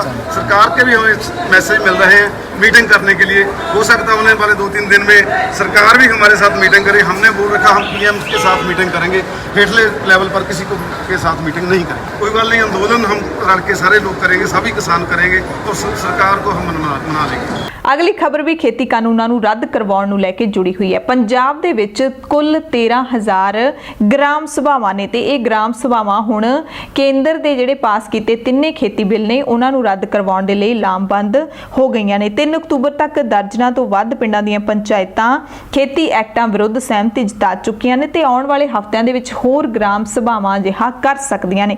30 ਸਤੰਬਰ ਨੂੰ ਸੰਗਰੂਰ ਜ਼ਿਲ੍ਹੇ ਦੇ ਪਿੰਡ ਘਰਾਚੋਂ ਦੇ ਵਿੱਚ ਕੌਂਸਲ ਨੇ ਖੇਤੀ ਕਾਨੂੰਨ ਵਿਰੁੱਧ ਮਤਾ ਪਾਸ ਕੀਤਾ ਸੀ। 3 ਅਕਤੂਬਰ ਨੂੰ ਗੁਰਦਾਸਪੁਰ ਜ਼ਿਲ੍ਹੇ ਦੇ ਪਿੰਡ ਭੋਲੇ ਕੇ ਨੇ ਅਤੇ ਬਰਨਾਲਾ ਜ਼ਿਲ੍ਹੇ ਦੇ ਕਈ ਪਿੰਡਾਂ ਦੇ ਵਿੱਚ ਅਜਿਹੇ ਮਤੇ ਪਾਸ ਕੀਤੇ ਗਏ ਨੇ। ਖੇਤੀ ਕਾਨੂੰਨਾਂ ਨੂੰ ਰੱਦ ਕਰਵਾਉਣ ਦੇ ਲਈ ਤੇ ਮਤੇ ਪਾਸ ਕਰਨ ਤੋਂ ਬਾਅਦ ਇਹ ਜਿਹੜੇ ਸਾਰੇ ਮਤੇ ਨੇ ਉਹ ਭਾਰਤ ਦੇ ਪ੍ਰਧਾਨ ਮੰਤਰੀ ਅਤੇ ਰਾਸ਼ਟਰਪਤੀ ਨੂੰ ਭੇਜੇ ਜਾਣਗੇ ਔਰ ਪੰਚਾਇਤ ਦੇ ਇਹਨਾਂ ਮਤਿਆਂ ਨੂੰ ਕੋਈ ਰੱਦ ਨਹੀਂ ਕਰ ਸਕਦਾ ਪੰਜਾਬ ਪੰਚਾਇਤੀ ਰਾਜ ਐਕਟ 1994 ਦੇ ਤਹਿਤ। ਬਠਿੰਡਾ ਦੀ ਗੱਲ ਕਰ ਲਈਏ ਤਾਂ ਬਠਿੰਡਾ ਦੇ ਵਿੱਚ ਕਿਸਾਨ ਜਥੇਬੰਦੀਆਂ ਨੇ ਕੱਪੜੇ ਲਾ ਕੇ ਰੋਸ ਮਾਰਚ ਕੱਢਿਆ। ਦਾਣਾ ਮੰਡੀ ਦੇ ਵਿੱਚ ਮੌਜੂਦ ਕਿਸਾਨ ਜਥੇਬੰਦੀਆਂ ਨੇ ਕਿਹਾ ਕਿ ਪ੍ਰਾਈਵੇਟ ਕੰਪਨੀ ਵੱਲੋਂ ਨਰਮਾ ਖਰੀਦਣ ਦੇ ਚੱਲਦੇ ਉਹਨਾਂ ਨੇ ਆਪਣੇ ਕੱਪੜੇ ਲਾਹੇ ਨੇ ਕਿਉਂਕਿ ਸਰਕਾਰੀ ਖਰੀਦ ਵਾਲੇ ਖਰੀਦ ਨਹੀਂ ਕਰ ਰਹੇ। ਮੌਜੂਦਾ ਸਰਕਾਰ ਸਰਕਾਰੀ ਖਰੀਦ ਵਾਲਿਆਂ ਨੂੰ ਦਾਖਲ ਨਹੀਂ ਕਰ ਰਹੀ। ਉਹਨਾਂ ਨੇ ਸਰਕਾਰ ਤੋਂ ਮੰਗ ਕੀਤੀ ਕਿ ਸਰਕਾਰੀ ਖਰੀਦ ਸ਼ੁਰੂ ਕੀਤੀ ਜਾਵੇ ਤੇ ਜਿਨ੍ਹਾਂ ਪ੍ਰਾਈਵੇਟ ਬੰਦਿਆਂ ਨੇ ਨਰਮੇ ਦੀ ਫਸਲ 'ਚ ਸਾਡੀ ਲੁੱਟ ਕੀਤੀ ਹੈ ਉਹਨਾਂ ਖਿਲਾਫ ਸਖਤ ਕਾਰਵਾਈ ਕੀਤੀ ਜਾਵੇ। ਮੋਦੀ ਸਰਕਾਰ ਖਿਲਾਫ ਨਾਅਰੇਬਾਜ਼ੀ ਕੀਤੀ, ਖੇਤੀ ਕਾਨੂੰਨ ਰੱਦ ਕਰਨ ਦੀ, ਵਾਪਸ ਲੈਣ ਦੀ ਮੰਗ ਕੀਤੀ। ਉਹਨਾਂ ਨੇ ਪੰਜਾਬ ਸਰਕਾਰ ਨੂੰ ਵੀ ਚੇਤਾਵਨੀ ਦਿੱਤੀ ਕਿ ਜੇਕਰ ਮੰਡੀ ਵਿੱਚ ਹੋ ਰਹੀ ਕਿਸਾਨਾਂ ਦੀ ਲੁੱਟ ਨੂੰ ਨਾ ਰੋਕਿਆ ਗਿਆ ਤਾਂ ਆਉਣ ਵਾਲੇ ਦਿਨਾਂ ਦੇ ਵਿੱਚ ਸੰਘਰਸ਼ ਤਿੱਖਾ ਕੀਤਾ ਜਾਏਗਾ। ਸਾਨੂੰ ਸਾਡੀਆਂ ਫਸਲਾਂ ਦਾ ਸਹੀ ਮੁੱਲ ਦਿੱਤਾ ਜਾਵੇ। ਦਰਅਸਲ ਬਠਿੰਡਾ ਦੇ ਵਿੱਚ ਨਰਮੇ ਦੀ ਫਸਲ ਹੈ ਜਿਹੜੀ ਉਹ ਘੱਟੋ ਘੱਟ ਸਮਰਥਨ ਮੁੱਲ ਤੋਂ 1000 ਰੁਪਏ ਪ੍ਰਤੀ ਕੁਇੰਟਲ ਘੱਟ ਰੇਟ ਤੇ ਖਰੀਦੀ ਜਾ ਰਹੀ ਹੈ। ਮਾਲਵਾ ਪੱਟੀ ਹੈ ਜਿਹੜੀ ਉਹ ਖਾਸ ਕਰਕੇ ਨਰਮਾ ਪੱਟੀ ਦੇ ਵਜੋਂ ਜਾਣੀ ਜਾਂਦੀ ਹੈ। ਮਾਲਵੇ ਦੇ ਵਿੱਚ ਹੀ ਨਰਮੇ ਦੀ ਜਿਹੜੀ ਫਸਲ ਹੈ ਉਹ ਮੰਡੀਆਂ ਦੇ ਵਿੱਚ ਪਹੁੰਚੀ ਹੈ ਪਰ ਨਰਮਾ ਜਿਹੜਾ ਹੈ 1000 ਰੁਪਏ ਘੱਟ ਰੇਟ ਤੇ ਖਰੀਦਿਆ ਜਾ ਰਿਹਾ ਹੈ। ਜਿਹੜਾ ਘੱਟੋ ਘੱਟ ਸਮਰਥਨ ਮੁੱਲ ਹੈ ਉਸ ਤੇ ਜਿਹੜੀ CCI ਹੁੰਦੀ ਹੈ ਕਾਟਨ ਕਾਰਪੋਰੇਸ਼ਨ ਆਫ ਇੰਡੀਆ ਹੈ ਉਹਦੇ ਜਿਹੜੇ ਅਧਿਕਾਰੀ ਹੈਗੇ ਨੇ ਉਹ ਮੰਡੀਆਂ ਦੇ ਵਿੱਚ ਪਹੁੰਚ ਹੀ ਨਹੀਂ ਰਹੇ, ਨਰਮਾ ਖਰੀਦਣ ਦੇ ਲਈ ਪਹੁੰਚ ਹੀ ਨਹੀਂ ਰਹੇ ਤੇ ਜਿਹੜੀਆਂ ਪ੍ਰਾਈਵੇਟ ਕੰਪਨੀਆਂ ਨੇ ਉਹਨਾਂ ਨੇ ਆਪਣੀ ਲੁੱਟ ਸ਼ੁਰੂ ਵੀ ਕਰ ਦਿੱਤੀ ਹੈ। ਪੰਜਾਬ ਦੇ ਵਿੱਚ ਇਹ ਹਕੀਕਤ ਹੈ। ਪੰਜਾਬ ਦਾ ਕਿਸਾਨ ਲਗਾਤਾਰ ਸੜਕਾਂ ਦੇ ਉੱਤੇ ਹੈ। ਕੈਪਟਨ ਸਰਕਾਰ ਨੇ ਵੀ ਕਹਿ ਦਿੱਤਾ, ਉਸ ਤੋਂ ਪਹਿਲਾਂ ਮੋਦੀ ਸਰਕਾਰ ਨੇ ਵੀ ਕਹਿ ਦਿੱਤਾ ਕਿ ਝੋਨੇ ਦੀ ਜਿਣਸ ਹੈ ਜਿਹੜੀ ਨਰਮੇ ਦੀ ਫਸਲ ਹੈ ਉਸ ਨੂੰ ਜਲਦੀ ਜਿਹੜਾ ਚੱਕਿਆ ਜਾਵੇ। ਪੰਜਾਬ ਦੇ ਵਿੱਚੋਂ ਮਿੱਥੇ ਤਰੀਕ ਤੋਂ ਪਹਿਲਾਂ ਹੀ ਐਲਾਨ ਕਰ ਦਿੱਤਾ। ਇਹ ਵੀ ਕਿਹਾ ਸੀ ਕਿ MSP ਤੇ ਹੀ ਖਰੀਦੀ ਜਾਊਗੀ ਸਾਰੀ ਫਸਲ, ਪਰ ਅਜਿਹਾ ਨਹੀਂ ਹੋ ਰਿਹਾ। ਮਾਲਵੇ ਦੇ ਵਿੱਚ ਤੁਸੀਂ ਕਿਸੇ ਨੂੰ ਵੀ ਪੁੱਛ ਕੇ ਦੇਖ ਲਓ, ਸਭ ਕਿਤੇ 1000 ਰੁਪਏ ਘੱਟ ਮੁੱਲ ਦੇ ਉੱਤੇ ਨਰਮਾ ਜਿਹੜਾ ਉਹ ਚੱਕਿਆ ਜਾ ਰਿਹਾ ਹੈ ਤੇ ਉਹ ਵੀ ਪ੍ਰਾਈਵੇਟ ਵਪਾਰੀਆਂ ਦੇ ਵੱਲੋਂ, ਨਿੱਜੀ ਵਪਾਰੀਆਂ ਦੇ ਵੱਲੋਂ ਖਰੀਦਿਆ ਜਾ ਰਿਹਾ ਹੈ। ਸਰਕਾਰ ਨਹੀਂ ਚੁੱਕ ਰਹੀ ਫਸਲ, ਇਹ ਸੱਚਾਈ ਹੈ। ਅਗਲੀ ਖਬਰ ਵੀ ਕਿਸਾਨਾਂ ਦੇ ਸੰਘਰਸ਼ ਦੇ ਨਾਲ ਜੁੜੀ ਹੋਈ ਹੈ ਪਰ ਸਿਆਸੀ ਲੀਡਰਾਂ ਦੀ ਸਿਆਸਤ ਦੇ ਨਾਲ ਵੀ ਜੁੜੀ ਹੋਈ ਹੈ। ਸੰਘਰਸ਼ ਕਿਸਾਨਾਂ ਦਾ ਹੈ, ਸਿਆਸੀ ਲੀਡਰ ਇਸ ਦੇ ਉੱਤੇ ਬੇਤੁਕੀ ਬੇਲੋੜੀ ਬਿਆਨਬਾਜ਼ੀ ਕਰ ਰਹੇ ਨੇ। ਦਰਅਸਲ ਕੇਂਦਰੀ ਮੰਤਰੀ ਹਰਦੀਪ ਸਿੰਘ ਪੁਰੀ ਅਤੇ ਲੁਧਿਆਣਾ ਤੋਂ ਕਾਂਗਰਸ MP ਰਵਨੀਤ ਸਿੰਘ ਬਿੱਟੂ ਦੇ ਵਿਚਾਲੇ ਸੋਸ਼ਲ ਮੀਡੀਆ ਦੇ ਉੱਤੇ ਸ਼ਬਦੀ ਜੰਗ ਛਿੜ ਪਈ ਹੈ। ਕੇਂਦਰੀ ਮੰਤਰੀ ਹਰਦੀਪ ਪੁਰੀ ਨੇ ਰਵਨੀਤ ਬਿੱਟੂ ਦੇ ਫੇਸਬੁੱਕ ਲਾਈਵ ਦੀ ਇੱਕ ਤਸਵੀਰ ਨੂੰ ਲੈ ਕੇ ਕਿਹਾ ਕਿ ਕਾਂਗਰਸ ਦੇ ਇੱਕ ਨੌਜਵਾਨ ਨੇਤਾ ਫੇਸਬੁੱਕ ਉੱਤੇ ਅਪਮਾਨਜਨਕ ਵੀਡੀਓਜ਼ ਪਾ ਕੇ ਕਾਂਗਰਸ ਤੇ ਉਸਦੇ ਆਗੂਆਂ ਦੀ ਹਿੰਸਾ ਅਤੇ ਗੁੰਡਾਗਰਦੀ ਨੂੰ ਸਹੀ ਦੱਸਣ ਦੀ ਕੋਸ਼ਿਸ਼ ਕਰ ਰਹੇ ਨੇ। ਦਰਅਸਲ ਰਵਨੀਤ ਬਿੱਟੂ ਨੇ ਐਤਵਾਰ ਨੂੰ ਸੋਸ਼ਲ ਮੀਡੀਆ ਤੇ ਇੱਕ ਵੀਡੀਓ ਪਾਇਆ ਸੀ। ਇਸ ਵੀਡੀਓ ਵਿੱਚ ਉਹਨਾਂ ਨੇ ਹਰਦੀਪ ਪੁਰੀ ਦੇ ਉੱਤੇ ਪ੍ਰਦਰਸ਼ਨ ਕਰਨ ਵਾਲੇ ਕਿਸਾਨਾਂ ਨੂੰ ਗੁੰਡਾ ਕਹਿਣ ਦਾ ਇਲਜ਼ਾਮ ਲਾਇਆ ਸੀ। ਹਰਦੀਪ ਪੁਰੀ ਨੇ ਕਿਹਾ ਕਿ ਕਿਸਾਨ ਨਹੀਂ, ਕਾਂਗਰਸ ਗੁੰਡਾਗਰਦੀ ਦੇ ਵਿੱਚ ਸ਼ਾਮਿਲ ਹੈ, ਮੈਂ ਸਪਸ਼ਟ ਕਰ ਚੁੱਕਿਆ। ਹਰਦੀਪ ਪੁਰੀ ਨੇ ਚੰਡੀਗੜ੍ਹ ਦੇ ਵਿੱਚ ਪ੍ਰੈਸ ਕਾਨਫਰੰਸ ਕੀਤੀ ਸੀ ਤੇ ਵਾਰੀ-ਵਾਰੀ ਕਾਂਗਰਸ ਨੂੰ ਇਹ ਪੁੱਛ ਰਹੇ ਸੀ ਕਿ ਜੇ ਉਹਨਾਂ ਨੂੰ ਕਿਸਾਨਾਂ ਦਾ ਇੰਨਾ ਹੀ ਦਰਦ ਸੀ ਤਾਂ ਉਹ ਰਾਜ ਸਭਾ ਦੇ ਵਿੱਚ ਪੂਰੀ ਗਿਣਤੀ ਦੇ ਵਿੱਚ ਮੌਜੂਦ ਕਿਉਂ ਨਹੀਂ ਸੀ। ਹਰਦੀਪ ਪੁਰੀ ਨੇ ਕਿਹਾ ਸੀ ਕਿ ਰਾਜ ਸਭਾ ਵਿੱਚ ਲੋਕਤੰਤਰ ਦੇ ਨਾਂ ਤੇ ਜੋ ਹੋਇਆ ਉਹ ਬੇਈਮਾਨੀ ਤੇ ਗੁੰਡਾਗਰਦੀ ਹੈ। ਮੈਨੂੰ ਦੁੱਖ ਹੈ ਕਿ ਅੱਜ ਖਾਸ ਕਰ ਪੰਜਾਬ ਦੇ ਵਿੱਚ ਜੋ ਪ੍ਰਦਰਸ਼ਨਾਂ ਦੇ ਨਾਂ ਉੱਤੇ ਹੋ ਰਿਹਾ ਉਹ ਨਿਰੀ ਗੁੰਡਾਗਰਦੀ ਹੈ। ਜੇ ਤੁਹਾਨੂੰ ਵਿਰੋਧ ਕਰਨਾ ਹੈ, ਜੇ ਤੁਸੀਂ ਵਿਰੋਧ ਕਰਨਾ ਹੈ ਤਾਂ ਤੁਸੀਂ ਵਿਰੋਧ ਕਰੋ। ਸੋ ਉਸ ਜਿਹੜੀ ਪ੍ਰੈਸ ਕਾਨਫਰੰਸ ਦੀ ਸ਼ਬਦਾਵਲੀ ਦਾ ਹਵਾਲਾ ਦਿੰਦਿਆਂ ਰਵਨੀਤ ਬਿੱਟੂ ਨੇ ਕਿਹਾ ਸੀ ਕਿ ਜਿਹੜੇ ਕਿਸਾਨ ਜਥੇਬੰਦੀਆਂ, ਗਾਇਕ, ਲਿਖਾਰੀ ਤੇ ਕਾਮੇ ਖੇਤੀ ਕਾਨੂੰਨਾਂ ਦੇ ਖਿਲਾਫ ਸੜਕਾਂ ਦੇ ਉੱਤੇ ਬੈਠੇ ਨੇ, ਹਰਦੀਪ ਪੁਰੀ ਨੇ ਉਹਨਾਂ ਸਾਰਿਆਂ ਨੂੰ ਗੁੰਡਾ ਕਿਹਾ। ਹਰਦੀਪ ਪੁਰੀ ਨੇ ਕਾਂਗਰਸ ਤੇ ਇਲਜ਼ਾਮ ਲਾਇਆ ਕਿ ਟਰੈਕਟਰ ਸਾਰ ਨੇ ਪੰਜਾਬ ਤੇ ਚੰਡੀਗੜ੍ਹ ਵਿੱਚ BJP ਦੇ ਕਾਰਕੁਨਾਂ ਨੂੰ ਘਰੋਂ ਬਾਹਰ ਨਾ ਨਿਕਲਣ ਦੇਣਾ, ਇਹ ਗੁੰਡਾ ਕਰਦੀ ਹੈ। ਤੇ ਰਵਨੀਤ ਬਿੱਟੂ ਨੇ ਜਵਾਬ ਦਿੱਤਾ ਕਿ ਹਰਦੀਪ ਪੁਰੀ ਜੇ ਕਿਸਾਨਾਂ ਦੇ ਇੰਨੇ ਹਮਦਰਦ ਸੀ ਤਾਂ ਕੁਝ ਦੂਰੀ ਦੇ ਉੱਤੇ ਪੰਜਾਬ ਸੀ, ਚੰਡੀਗੜ੍ਹ ਦੇ ਨਾਲ ਹੀ ਤਾਂ ਪੰਜਾਬ ਹੈ, ਉੱਥੇ ਆ ਕੇ ਉਹ ਕਿਸਾਨਾਂ ਦੇ ਨਾਲ ਗੱਲ ਕਰ ਸਕਦੇ ਸੀ, ਪਰ ਹੁਣ BJP ਲੀਡਰਾਂ ਨੂੰ ਕਿਸਾਨਾਂ ਨੇ ਪੰਜਾਬ 'ਚ ਵੜਨ ਨਹੀਂ ਦੇਣਾ। BJP ਦੇ ਨਵੇਂ ਅਹੁਦੇਦਾਰਾਂ ਦਾ ਸਾਰਿਆਂ ਨੂੰ ਪਤਾ ਹੈ ਕਿ ਕੀ ਹਾਲ ਹੋ ਰਿਹਾ ਹੈ। ਰਵਨੀਤ ਬਿੱਟੂ ਨੇ ਇਹ ਵੀ ਕਿਹਾ ਕਿ ਹਰਦੀਪ ਪੁਰੀ ਨੂੰ ਕਿਸਾਨੀ ਬਾਰੇ ਕੋਈ ਜਾਣਕਾਰੀ ਨਹੀਂ ਹੈ, ਉਹਨਾਂ ਨੇ ਵਿਦੇਸ਼ ਮਾਮਲਿਆਂ ਨਾਲ ਜੁੜੇ ਮਸਲਿਆਂ ਬਾਰੇ ਕੰਮ ਕੀਤਾ ਹੈ ਤਾਂ ਉਹਨਾਂ ਨੂੰ ਕਿਸਾਨਾਂ ਦੀਆਂ ਸਮੱਸਿਆਵਾਂ ਬਾਰੇ ਕਿੱਥੋਂ ਪਤਾ ਹੋਏਗਾ। ਪੰਜਾਬ ਦੀਆਂ 31 ਕਿਸਾਨ ਜਥੇਬੰਦੀਆਂ ਵੱਲੋਂ ਪੰਜਾਬ ਵਿਧਾਨ ਸਭਾ ਦੇ ਵਿਸ਼ੇਸ਼ ਇਜਲਾਸ ਦੀ ਮੰਗ ਤਰਕਹੀਣ ਹੈ ਕਿਉਂਕਿ ਇਹ ਇਜਲਾਸ ਵੀ ਪਹਿਲੇ ਇਜਲਾਸ ਵਾਂਗ ਹੀ ਨਿਰਾਰਥਕ ਤੇ ਬੇਸਿੱਟਾ ਹੀ ਰਹੂਗਾ। ਪੰਜਾਬ ਵਿਧਾਨ ਸਭਾ ਦੇ ਸਾਬਕਾ ਡਿਪਟੀ ਸਪੀਕਰ ਤੇ ਅਕਾਲੀ ਦਲ ਡੈਮੋਕ੍ਰੈਟਿਕ ਦੇ ਸੀਨੀਅਰ ਲੀਡਰ ਬੀਰ ਦਵਿੰਦਰ ਸਿੰਘ ਨੇ ਇਹ ਦਾਅਵਾ ਕਰਦਿਆਂ ਕਿਹਾ ਕਿ ਜਦੋਂ 28 ਅਗਸਤ ਨੂੰ ਪੰਜਾਬ ਵਿਧਾਨ ਸਭਾ ਦੇ ਇੱਕ ਰੋਜ਼ਾ ਇਜਲਾਸ ਦੇ ਵਿੱਚ ਖੇਤੀ ਆਰਡੀਨੈਂਸਾਂ ਵਿਰੁੱਧ ਮਤਾ ਪਾਸ ਕੀਤਾ ਸੀ, ਉਸ ਵੇਲੇ ਹਾਲਾਤ ਹੋਰ ਸੀਗੇ। ਉਹਨਾਂ ਕਿਹਾ ਕਿ ਕਿਸਾਨ ਜਥੇਬੰਦੀਆਂ ਨੂੰ ਇਸ ਸੈਸ਼ਨ ਦੇ ਉੱਤੇ ਟੇਕ ਰੱਖਣ ਦੀ ਬਜਾਏ ਸੰਵਿਧਾਨਿਕ ਮਾਹਿਰਾਂ ਦੇ ਨਾਲ ਮਸ਼ਵਰਾ ਕਰਕੇ ਇੱਕ ਨਵੇਂ ਖੇਤੀ ਕਾਨੂੰਨ ਦਾ ਖਰੜਾ ਤਿਆਰ ਕਰਨਾ ਚਾਹੀਦਾ ਹੈ ਜੋ ਭਾਰਤ ਦੀ ਸੰਸਦ ਵੱਲੋਂ ਪਾਸ ਕੀਤੇ ਕਿਸਾਨ ਵਿਰੋਧੀ ਕਾਨੂੰਨਾਂ ਨੂੰ ਰੱਦ ਕਰਦਾ ਹੋਵੇ। ਅਗਲੀ ਖਬਰ ਮੋਗਾ ਤੋਂ ਹੈ, ਜਿੱਥੇ ਭਾਰਤੀ ਕਿਸਾਨ ਯੂਨੀਅਨ ਉਗਰਾਹਾਂ ਦੇ ਵੱਲੋਂ ਖੇਤੀ ਕਾਨੂੰਨਾਂ ਖਿਲਾਫ ਲਾਏ ਮੋਰਚਿਆਂ ਦੌਰਾਨ ਰੀਗਲ ਸਿਨੇਮਾ ਮੋਗਾ ਗੋਲੀकांड ਦੇ ਸ਼ਹੀਦਾਂ ਨੂੰ ਸ਼ਰਧਾਂਜਲੀ ਭੇਂਟ ਕੀਤੀ ਗਈ। ਮੋਗਾ ਸ਼ਹਿਰ ਦੇ ਵਿੱਚ ਰੋਸ ਵਿਖਾਵਾ ਕਰ ਰਹੇ ਵਿਦਿਆਰਥੀਆਂ ਦੇ ਉੱਤੇ 5 ਅਕਤੂਬਰ 1972 ਨੂੰ ਪੁਲਿਸ ਵੱਲੋਂ ਗੋਲੀਆਂ ਚਲਾਉਣ ਦੇ ਨਾਲ 4 ਵਿਦਿਆਰਥੀ ਮਾਰੇ ਗਏ ਸੀ ਤੇ ਉਹਨਾਂ ਨੂੰ ਸ਼ਰਧਾਂਜਲੀ ਕਿਸਾਨਾਂ ਨੇ ਦਿੱਤੀ। ਪੰਜਾਬ ਦੀਆਂ ਹੋਰ ਖਬਰਾਂ ਦੇ ਵਿੱਚ ਤੁਹਾਨੂੰ ਬਠਿੰਡਾ ਤੋਂ ਖਬਰ ਦੱਸਾਂਗੇ। ਸਿਹਤ ਮਹਿਕਮੇ ਦੀ ਵੱਡੀ ਲਾਪਰਵਾਹੀ ਦੀ ਖਬਰ ਹੈ। ਬਠਿੰਡਾ ਦੇ ਸਰਕਾਰੀ ਹਸਪਤਾਲ ਦੇ ਵਿੱਚ ਬਣੇ ਬਲੱਡ ਬੈਂਕ ਦੇ ਵਿੱਚ ਨਵਾਂ ਹੀ ਕਾਰਨਾਮਾ ਸਾਹਮਣੇ ਆਇਆ ਹੈ, ਜਿੱਥੇ HIV ਪੋਜ਼ਿਟਿਵ ਮਰੀਜ਼ ਦਾ ਖੂਨ ਇੱਕ ਮਾਸੂਮ ਨੂੰ ਦੇ ਦਿੱਤਾ ਗਿਆ ਜਿਸ ਦੀ ਉਮਰ ਮਹਿਜ਼ 7 ਤੋਂ 8 ਸਾਲ ਦੇ ਵਿੱਚ ਹੈ। ਬਠਿੰਡਾ ਦੇ ਸਰਕਾਰੀ ਹਸਪਤਾਲ ਦੇ civil surgeon doctor Amrik Singh ਦੇ ਮੁਤਾਬਿਕ 2 ਦਿਨ ਪਹਿਲਾਂ ਉਹਨਾਂ ਕੋਲ ਇੱਕ ਸ਼ਿਕਾਇਤ ਆਈ ਸੀ। ਬਠਿੰਡਾ ਦੇ ਸਰਕਾਰੀ ਬਲੱਡ ਬੈਂਕ ਦੇ ਵਿੱਚ ਇੱਕ ਆਦਮੀ ਆਪਣਾ ਖੂਨ ਦਾਨ ਕਰਨ ਆਇਆ ਸੀ ਤੇ ਉਸ ਦਾ ਦਾਨ ਕੀਤਾ ਹੋਇਆ ਖੂਨ 7-8 ਸਾਲ ਦੇ ਬੱਚੇ ਨੂੰ ਚੜਾ ਦਿੱਤਾ ਗਿਆ ਤੇ ਬਾਅਦ ਚ ਪਤਾ ਲੱਗਿਆ ਕਿ ਖੂਨਦਾਨ ਕਰਨ ਵਾਲਾ ਵਿਅਕਤੀ ਤਾਂ HIV ਪੋਜ਼ਿਟਿਵ ਹੈ। ਇਸ ਤੋਂ ਬਾਅਦ ਬਲੱਡ ਬੈਂਕ ਦੇ ਕਰਮਚਾਰੀਆਂ ਨੂੰ ਹੱਥਾਂ ਪੈਰਾਂ ਦੀ ਪੈ ਗਈ ਹੈ। ਫਿਲਹਾਲ ਸਿਵਲ ਸਰਜਨ ਨੇ 3 ਡਾਕਟਰਾਂ ਦੀ ਟੀਮ ਦਾ ਗਠਨ ਕਰ ਦਿੱਤਾ ਹੈ ਇਸ ਦੀ ਜਾਂਚ ਦੇ ਲਈ। ਨਵਜੋਤ ਸਿੰਘ ਸਿੱਧੂ ਨੂੰ ਲੈ ਕੇ ਖਾਸੀ ਚਰਚਾ ਹੋ ਰਹੀ ਹੈ। ਨਵਜੋਤ ਸਿੰਘ ਸਿੱਧੂ ਮੁੜ ਤੋਂ ਕਾਂਗਰਸ ਦੇ ਵਿੱਚ ਵੱਡਾ ਚਿਹਰਾ ਬਣ ਕੇ ਸਾਹਮਣੇ ਆ ਸਕਦੇ ਨੇ, ਇਹ ਚਰਚਾਵਾਂ ਚੱਲ ਰਹੀਆਂ ਨੇ। ਪਰ ਇਹਨਾਂ ਚਰਚਾਵਾਂ ਦੇ ਦਰਮਿਆਨ ਪਠਾਨਕੋਟ ਤੋਂ ਬੀਜੇਪੀ ਦੇ ਸੀਨੀਅਰ ਲੀਡਰ ਤੇ ਸਾਬਕਾ ਕੈਬਨਿਟ ਮੰਤਰੀ ਮਾਸਟਰ ਮੋਹਨ ਲਾਲ ਦੇ ਬਿਆਨ ਨੇ ਇੱਕ ਨਵਾਂ ਹੀ ਖੁਲਾਸਾ ਕਰ ਦਿੱਤਾ ਹੈ। ਮਾਸਟਰ ਮੋਹਨ ਲਾਲ ਨੇ ਦਾਅਵਾ ਕੀਤਾ ਕਿ ਨਵਜੋਤ ਸਿੰਘ ਸਿੱਧੂ ਜਲਦ ਹੀ ਬੀਜੇਪੀ 'ਚ ਸ਼ਾਮਿਲ ਹੋ ਰਹੇ ਨੇ।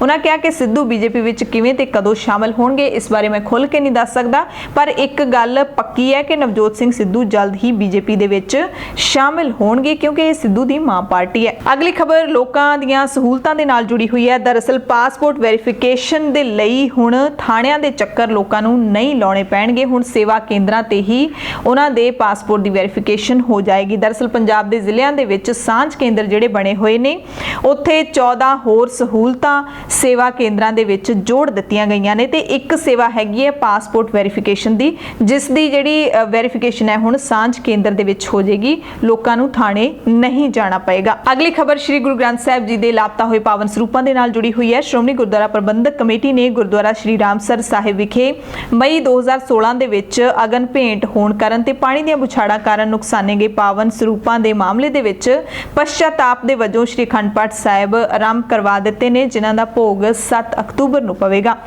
ਇਸ ਤੋਂ ਬਾਅਦ 7 ਅਕਤੂਬਰ ਨੂੰ ਸ੍ਰੀ ਅਕਾਲ ਤਖਤ ਸਾਹਿਬ ਵਿਖੇ ਵੀ ਇੱਕ ਅਖੰਡ ਪਾਠ ਸਾਹਿਬ ਰਖਵਾਇਆ ਜਾਏਗਾ, ਜਿਸ ਦੇ ਭੋਗ 9 ਅਕਤੂਬਰ ਨੂੰ ਪੈਣਗੇ ਤੇ 7 ਤੋਂ 9 ਅਕਤੂਬਰ ਤੱਕ ਸ਼੍ਰੋਮਣੀ ਕਮੇਟੀ ਦੀ ਸਮੁੱਚੀ ਅੰਤਰਿੰਗ ਕਮੇਟੀ ਇੱਥੇ ਸੇਵਾ ਵੀ ਕਰੇਗੀ ਕਿਉਂਕਿ ਸ੍ਰੀ ਅਕਾਲ ਤਖਤ ਸਾਹਿਬ ਨੇ ਪਿਛਲੇ ਦਿਨੀ ਸੇਵਾ ਲਾਈ ਸੀ। ਇਹ ਉਸ ਵੇਲੇ ਦੀ ਤਤਕਾਲੀ ਅੰਤਰਿੰਗ ਕਮੇਟੀ ਨੂੰ ਵੀ ਤੇ ਮੌਜੂਦਾ ਅੰਤਰਿੰਗ ਕਮੇਟੀ ਨੂੰ ਵੀ ਤਲਬ ਕੀਤਾ ਗਿਆ ਸੀ ਤੇ ਇਹ ਸੇਵਾ ਜਿਹੜੀ ਉਹ ਲਾਈ ਗਈ ਸੀ। ਪੰਜਾਬ ਪੁਲਿਸ ਨੇ ਹੁਸ਼ਿਆਰਪੁਰ ਜ਼ਿਲ੍ਹੇ ਦੇ ਪਿੰਡ ਨੂਰਪੁਰ ਜੱਟਾਂ ਦੇ 2 ਵਿਅਕਤੀਆਂ ਮੱਖਣ ਸਿੰਘ ਗਿੱਲ ਉਰਫ ਅਮਲੀ ਅਤੇ ਦਵਿੰਦਰ ਸਿੰਘ ਉਰਫ ਹੈਪੀ ਨੂੰ ਗ੍ਰਿਫਤਾਰ ਕੀਤਾ ਹੈ। ਪੰਜਾਬ ਪੁਲਿਸ ਨੇ ਦਾਅਵਾ ਕੀਤਾ ਹੈ ਕਿ ਇਹ ਦੋਵੇਂ ਖਾਲਿਸਤਾਨ ਜ਼ਿੰਦਾਬਾਦ ਫੋਰਸ ਦੇ ਕਾਰਕੁਨ ਨੇ ਅਤੇ ਪੁਲਿਸ ਨੇ ਇਹਨਾਂ ਦੇ ਪਲਾਨ ਦਾ ਪਰਦਾਫਾਸ਼ ਕਰ ਦਿੱਤਾ ਹੈ। ਪੁਲਿਸ ਨੇ ਇਹ ਵੀ ਜਾਣਕਾਰੀ ਦਿੱਤੀ ਹੈ ਕਿ 2 ਆਧੁਨਿਕ ਹਥਿਆਰ ਤੇ ਅਸਲਾ ਵੀ ਇਹਨਾਂ ਕੋਲੋਂ ਬਰਾਮਦ ਕੀਤਾ ਗਿਆ ਹੈ। ਇੱਕ ਚਿੱਟੇ ਰੰਗ ਦੀ ਇਟੀਓਸ ਕਾਰ, 4 ਮੋਬਾਈਲ ਫੋਨ ਤੇ ਇੱਕ ਇੰਟਰਨੈਟ ਡੋਂਗਲ ਵੀ ਇਹਨਾਂ ਕੋਲੋਂ ਬਰਾਮਦ ਕੀਤੀ ਗਈ ਹੈ। ਇਸ ਸਾਰੇ ਮਸਲੇ ਦੀ ਜਾਣਕਾਰੀ ਪੰਜਾਬ ਦੇ ਡੀਜੀਪੀ ਦਿਨਕਰ ਗੁਪਤਾ ਨੇ ਖੁਦ ਦਿੱਤੀ। ਉਹਨਾਂ ਨੇ ਦੱਸਿਆ ਕਿ ਅੱਤਵਾਦੀ ਹਮਲੇ ਕਰਕੇ ਸੂਬੇ ਦੇ ਵਿੱਚ ਸ਼ਾਂਤੀ ਤੇ ਸਦਭਾਵਨਾ ਨੂੰ ਭੰਗ ਕਰਨ ਦੀ ਕੋਸ਼ਿਸ਼ ਕਰ ਰਹੇ ਕੁਝ ਖਾਲਿਸਤਾਨੀ ਪੱਖੀ ਅਨਸਰਾਂ ਦੇ ਨਾਪਾਕ ਮਨਸੂਬਿਆਂ ਬਾਰੇ ਜਾਣਕਾਰੀ ਮਿਲੀ ਸੀ, ਜਿਸ ਦੇ ਆਧਾਰ ਤੇ ਉਹਨਾਂ ਨੇ ਸਾਰੇ ਸ਼ੱਕੀ ਵਿਅਕਤੀਆਂ ਨੂੰ ਗ੍ਰਿਫਤਾਰ ਕਰਨਾ ਸ਼ੁਰੂ ਕਰ ਦਿੱਤਾ ਹੈ। ਪੰਜਾਬ ਦੀਆਂ ਖਬਰਾਂ ਦੇ ਵਿੱਚ ਜਾਂਦੇ ਤੁਹਾਨੂੰ ਦੱਸ ਦਈਏ ਕਿ ਸ਼੍ਰੀਨਗਰ ਦੇ ਨੌਗਾਮ ਇਲਾਕੇ ਦੇ ਵਿੱਚ ਦਹਿਸ਼ਤਗਰਦਾਂ ਦੇ ਵੱਲੋਂ CRPF ਦੇ ਜਵਾਨਾਂ ਦੇ ਉੱਤੇ ਹਮਲਾ ਕੀਤਾ ਗਿਆ। ਹਮਲੇ ਦੇ ਵਿੱਚ 5 ਜਵਾਨ ਜ਼ਖਮੀ ਹੋਏ ਨੇ, ਇਹ ਸਰਕਾਰੀ ਏਜੰਸੀਆਂ ਨੇ ਜਾਣਕਾਰੀ ਦਿੱਤੀ ਹੈ। ਇਹਨਾਂ ਦੇ ਵਿੱਚੋਂ 2 ਜਵਾਨ ਕਾਂਸਟੇਬਲ ਸ਼ੈਲੇਂਦਰ ਪ੍ਰਤਾਪ ਸਿੰਘ ਤੇ ਦੇਵੇਂਦਰ ਕੁਮਾਰ ਤ੍ਰਿਪਾਠੀ ਨੇ ਜਿਹੜੇ ਉਹ ਇਸ ਹਮਲੇ ਦੇ ਵਿੱਚ ਮਾਰੇ ਗਏ ਨੇ। ਜ਼ਖਮੀ ਜਵਾਨਾਂ ਦੇ ਵਿੱਚ ASI ਗੋਰਖਨਾਥ, ਕਾਂਸਟੇਬਲ ਕਿਰਗੇਨ ਤੇ ਕਾਂਸਟੇਬਲ ਜੇਮਸ ਸ਼ਾਮਿਲ ਨੇ। ਕੈਪਟਨ ਅਮਰਿੰਦਰ ਸਿੰਘ ਨੇ ਫੌਜੀ ਜਵਾਨਾਂ ਦੀ ਸ਼ਹਾਦਤ ਦੇ ਉੱਤੇ ਦੁੱਖ ਦਾ ਪ੍ਰਗਟਾਵਾ ਕੀਤਾ ਹੈ।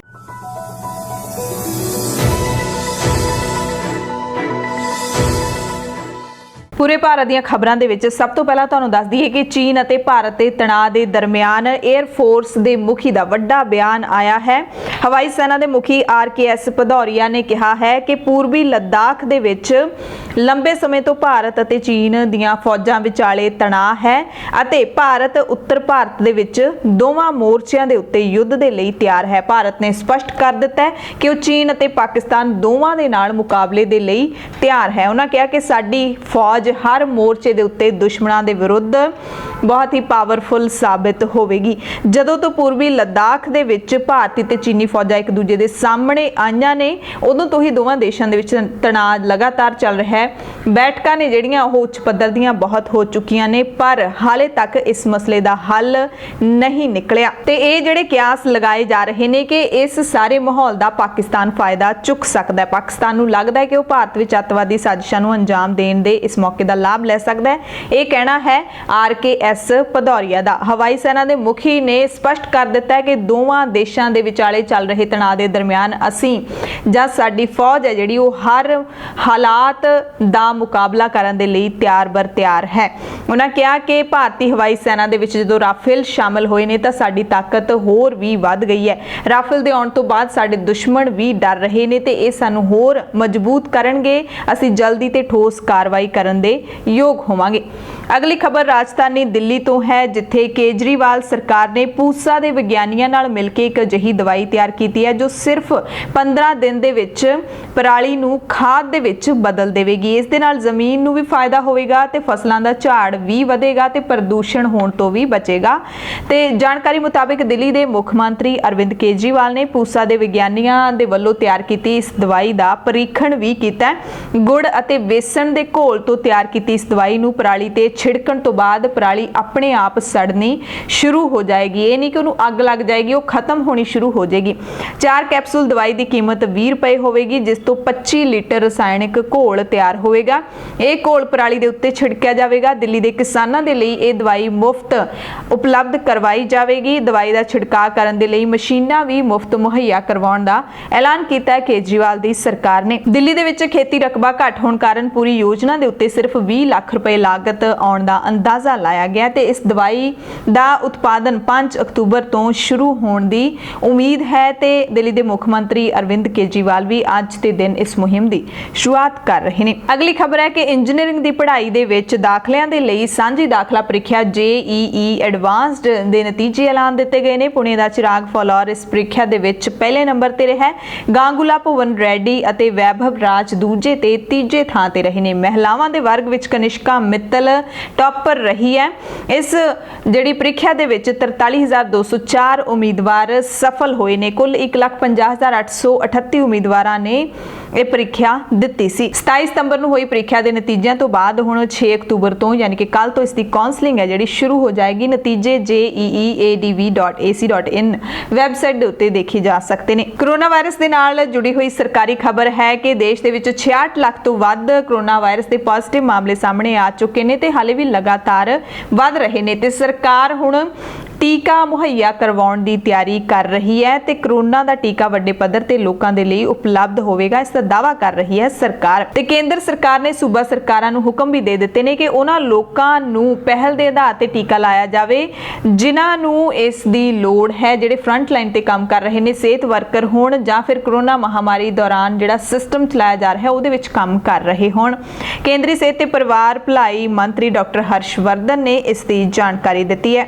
ਡਾਕਟਰ ਹਰਸ਼ਵਰਧਨ ਨੇ ਦੱਸਿਆ ਕਿ ਸਰਕਾਰ ਅਤੇ ਨਿੱਜੀ ਖੇਤਰ ਦੇ ਡਾਕਟਰਾਂ, ਨਰਸਾਂ, ਪੈਰਾਮੈਡਿਕਸ, ਸੈਨੀਟੇਸ਼ਨ ਵਰਕਰਾਂ, ਆਸ਼ਾ ਵਰਕਰਾਂ, ਨਿਗਰਾਨੀ ਅਧਿਕਾਰੀ ਤੇ ਕਈ ਹੋਰਾਂ ਨੂੰ ਫਰੰਟਲਾਈਨ ਸਿਹਤ ਕਰਮਚਾਰੀਆਂ ਦੀ ਸੂਚੀ ਵਿੱਚ ਸ਼ਾਮਿਲ ਕੀਤਾ ਗਿਆ ਤੇ ਇਹਨਾਂ ਨੂੰ ਹੀ ਪਹਿਲਾਂ ਟੀਕਾ ਦਿੱਤਾ ਜਾਏਗਾ। ਅਗਲੀ ਖਬਰ ਪੱਛਮੀ ਬੰਗਾਲ ਤੋਂ ਹੈ, ਜਿੱਥੇ ਸਿਆਸੀ ਹਿੰਸਾ ਨਹੀਂ ਰੁਕ ਰਹੀ। ਉੱਤਰ 24 ਪਰਗਾਨਸ ਜ਼ਿਲ੍ਹੇ ਦੇ ਵਿੱਚ ਇੱਕ BJP ਲੀਡਰ ਮਨੀਸ਼ ਸ਼ੁਕਲਾ ਨੂੰ ਗੋਲੀ ਮਾਰ ਕੇ ਹੱਤਿਆ ਕਰ ਦਿੱਤੀ ਗਈ ਹੈ। ਇਸ ਮਾਮਲੇ ਵਿੱਚ ਰਾਜਪਾਲ ਜਗਦੀਪ ਧਨਖੜ ਨੇ ਕਾਰਵਾਈ ਕੀਤੀ ਹੈ। ਰਾਜਪਾਲ ਨੇ ਮੁੱਖ ਮੰਤਰੀ ਮਮਤਾ ਬੈਨਰਜੀ, ਵਧੇਕ ਮੁੱਖ ਸਕੱਤਰ ਤੇ DGP ਨੂੰ ਸੂਬੇ ਦੇ ਵਿੱਚ ਵਿਗੜ ਰਹੇ ਕਾਨੂੰਨ ਵਿਵਸਥਾ ਦੇ ਸੰਬੰਧ ਦੇ ਵਿੱਚ ਤਲਬ ਕੀਤਾ ਗਿਆ, ਸਮਨ ਭੇਜਿਆ ਗਿਆ। ਇਸ ਦੇ ਨਾਲ ਹੀ BJP ਨੇ ਸੂਬੇ ਦੇ ਬੈਰਕਪੁਰ ਦੇ ਵਿੱਚ 12 ਘੰਟਿਆਂ ਦੇ ਬੰਦ ਦਾ ਵੀ ਸੱਦਾ ਦਿੱਤਾ। ਮਨੀਸ਼ ਸ਼ੁਕਲਾ ਨੂੰ ਜ਼ਿਲ੍ਹੇ ਦੇ ਟੀਟਾਗੜ੍ਹ ਥਾਣੇ ਦੇ ਸਾਹਮਣੇ ਮਾਰਿਆ ਗਿਆ, ਯਾਨੀ ਕਿ ਪੁਲਿਸ ਚੌਂਕੀ ਦੇ ਸਾਹਮਣੇ ਮਾਰਿਆ ਗਿਆ। ਇੱਕ ਵੱਡੀ ਨਾਕਾਮੀ ਇਹਨੂੰ ਕਿਹਾ ਜਾ ਸਕਦਾ ਹੈ ਪੁਲਿਸ ਪੁਲਿਸ ਪ੍ਰਸ਼ਾਸਨ ਦੀ।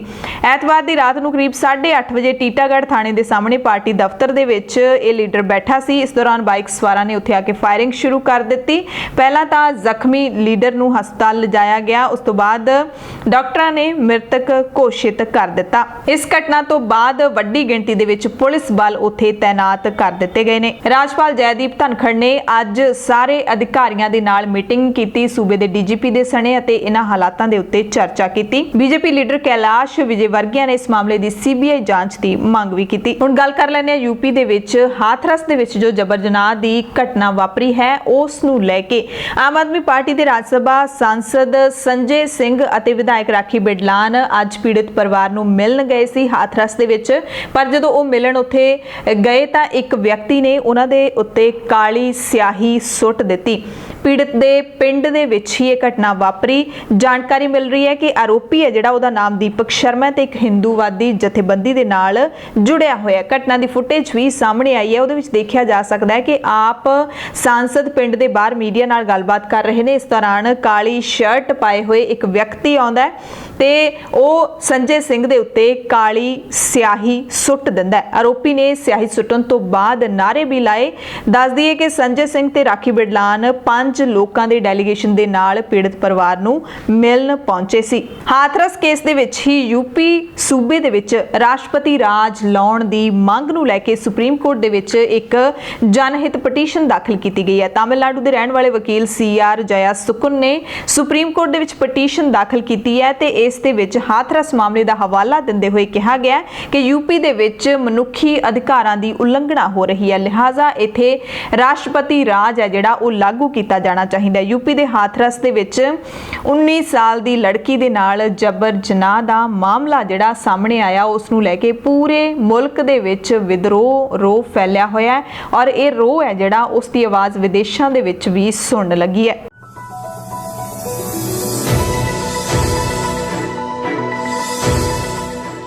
ਦੁਨੀਆ ਭਰ ਦੀਆਂ ਖਬਰਾਂ ਦੇ ਵਿੱਚ ਸਭ ਤੋਂ ਪਹਿਲੀ ਖਬਰ ਅਮਰੀਕਾ ਤੋਂ ਹੈ, ਜਿੱਥੇ ਕਰੋਨਾ ਦਾ ਕਹਿਰ ਹਾਲੇ ਵੀ ਲਗਾਤਾਰ ਲੋਕਾਂ ਨੂੰ ਡੰਗ ਰਿਹਾ ਹੈ।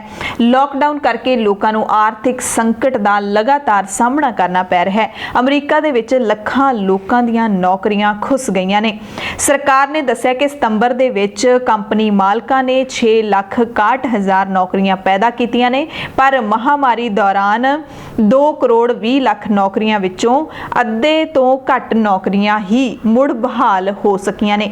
ਅਮਰੀਕਾ ਦੇ ਅੰਦਰ ਲੱਖਾਂ ਲੋਕਾਂ ਨੂੰ ਹਾਲੇ ਵੀ ਬੇਰੁਜ਼ਗਾਰੀ ਦੀ ਮਾਰ ਹੈ ਜਿਹੜੀ ਉਹ ਝੱਲਣੀ ਪੈ ਰਹੀ ਹੈ, ਕਿਉਂਕਿ ਕੋਵਿਡ-19 ਮਹਾਮਾਰੀ ਦੇ ਕਾਰਨ ਹਰ ਤਰ੍ਹਾਂ ਦਾ ਉਦਯੋਗ ਹੈ ਜਿਹੜਾ ਉਹ ਬੁਰੀ ਤਰ੍ਹਾਂ ਦੇ ਨਾਲ ਪ੍ਰਭਾਵਿਤ ਹੋਇਆ। ਬੇਰੁਜ਼ਗਾਰੀ ਵੱਡੇ ਪੱਧਰ ਤੇ ਅਮਰੀਕਾ ਦੇ ਵਿੱਚ ਫੈਲ ਚੁੱਕੀ ਹੈ। ਵੱਡੀ ਗਿਣਤੀ ਦੇ ਵਿੱਚ ਲੋਕ ਮਨੋਰੰਜਨ, ਹੋਟਲ, ਰੈਸਟੋਰੈਂਟ, ਉੱਚ ਸਿੱਖਿਆ ਤੇ ਇਸ਼ਤਿਹਾਰਬਾਜ਼ੀ ਸਮੇਤ ਹੋਰ ਖੇਤਰਾਂ ਦੇ ਵਿੱਚ ਨੌਕਰੀਆਂ ਕਰਦੇ ਸੀ, ਜਿਨ੍ਹਾਂ ਦੀਆਂ ਜ਼ਿਆਦਾ ਨੌਕਰੀਆਂ ਗਈਆਂ ਨੇ ਤੇ ਬਹੁਤ ਸਾਰੇ ਲੋਕ ਅਜਿਹੇ ਨੇ ਜਿਹੜੇ ਪਿਛਲੇ 6 ਮਹੀਨਿਆਂ ਤੋਂ ਬੇਰੁਜ਼ਗਾਰ ਬੈਠੇ ਨੇ। ਹਾਲਾਂਕਿ ਉੱਥੋਂ ਦੀਆਂ ਸਰਕਾਰਾਂ ਨੇ ਜਿਹੜੀਆਂ ਆਪਣੇ ਮੁਲਕ ਦੇ ਵਿੱਚ ਬੇਰੁਜ਼ਗਾਰਾਂ ਨੂੰ, ਬਜ਼ੁਰਗਾਂ ਨੂੰ, ਬੱਚਿਆਂ ਨੂੰ ਚੰਗੇ ਤਰੀਕੇ ਦੇ ਨਾਲ ਸਾਂਭਦੀਆਂ ਨੇ, ਪਾਲਦੀਆਂ ਨੇ। ਉਹਨਾਂ ਦੇ ਲਈ ਵਿਸ਼ੇਸ਼ ਭੱਤੇ ਨੇ ਜਿਹੜੇ ਵਿਸ਼ੇਸ਼ ਐਲਾਨ ਕੀਤੇ ਜਾਂਦੇ ਨੇ, ਰਾਹਤ ਭਰੇ ਐਲਾਨ ਕੀਤੇ ਜਾਂਦੇ ਨੇ।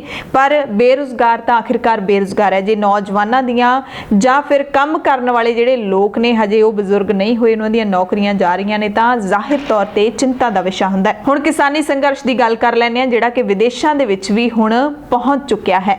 ਪੰਜਾਬ ਦੇ ਵਿੱਚ ਜਿਹੜੇ ਕਿਸਾਨ ਰੇਲਾਂ ਦੀਆਂ ਪਟੜੀਆਂ ਦੇ ਉੱਤੇ ਬੈਠੇ ਨੇ, ਉਹਨਾਂ ਦੇ ਹੱਕ ਦੇ ਵਿੱਚ ਕੈਨੇਡਾ, ਇਟਲੀ ਅਤੇ ਫਰਾਂਸ ਤੇ ਜਿਹੜੇ ਪੰਜਾਬੀ ਭਾਈਚਾਰੇ ਦੇ ਲੋਕ ਨੇ ਉਹ ਵੀ ਆਵਾਜ਼ ਬੁਲੰਦ ਕਰਨ ਲੱਗੇ ਨੇ।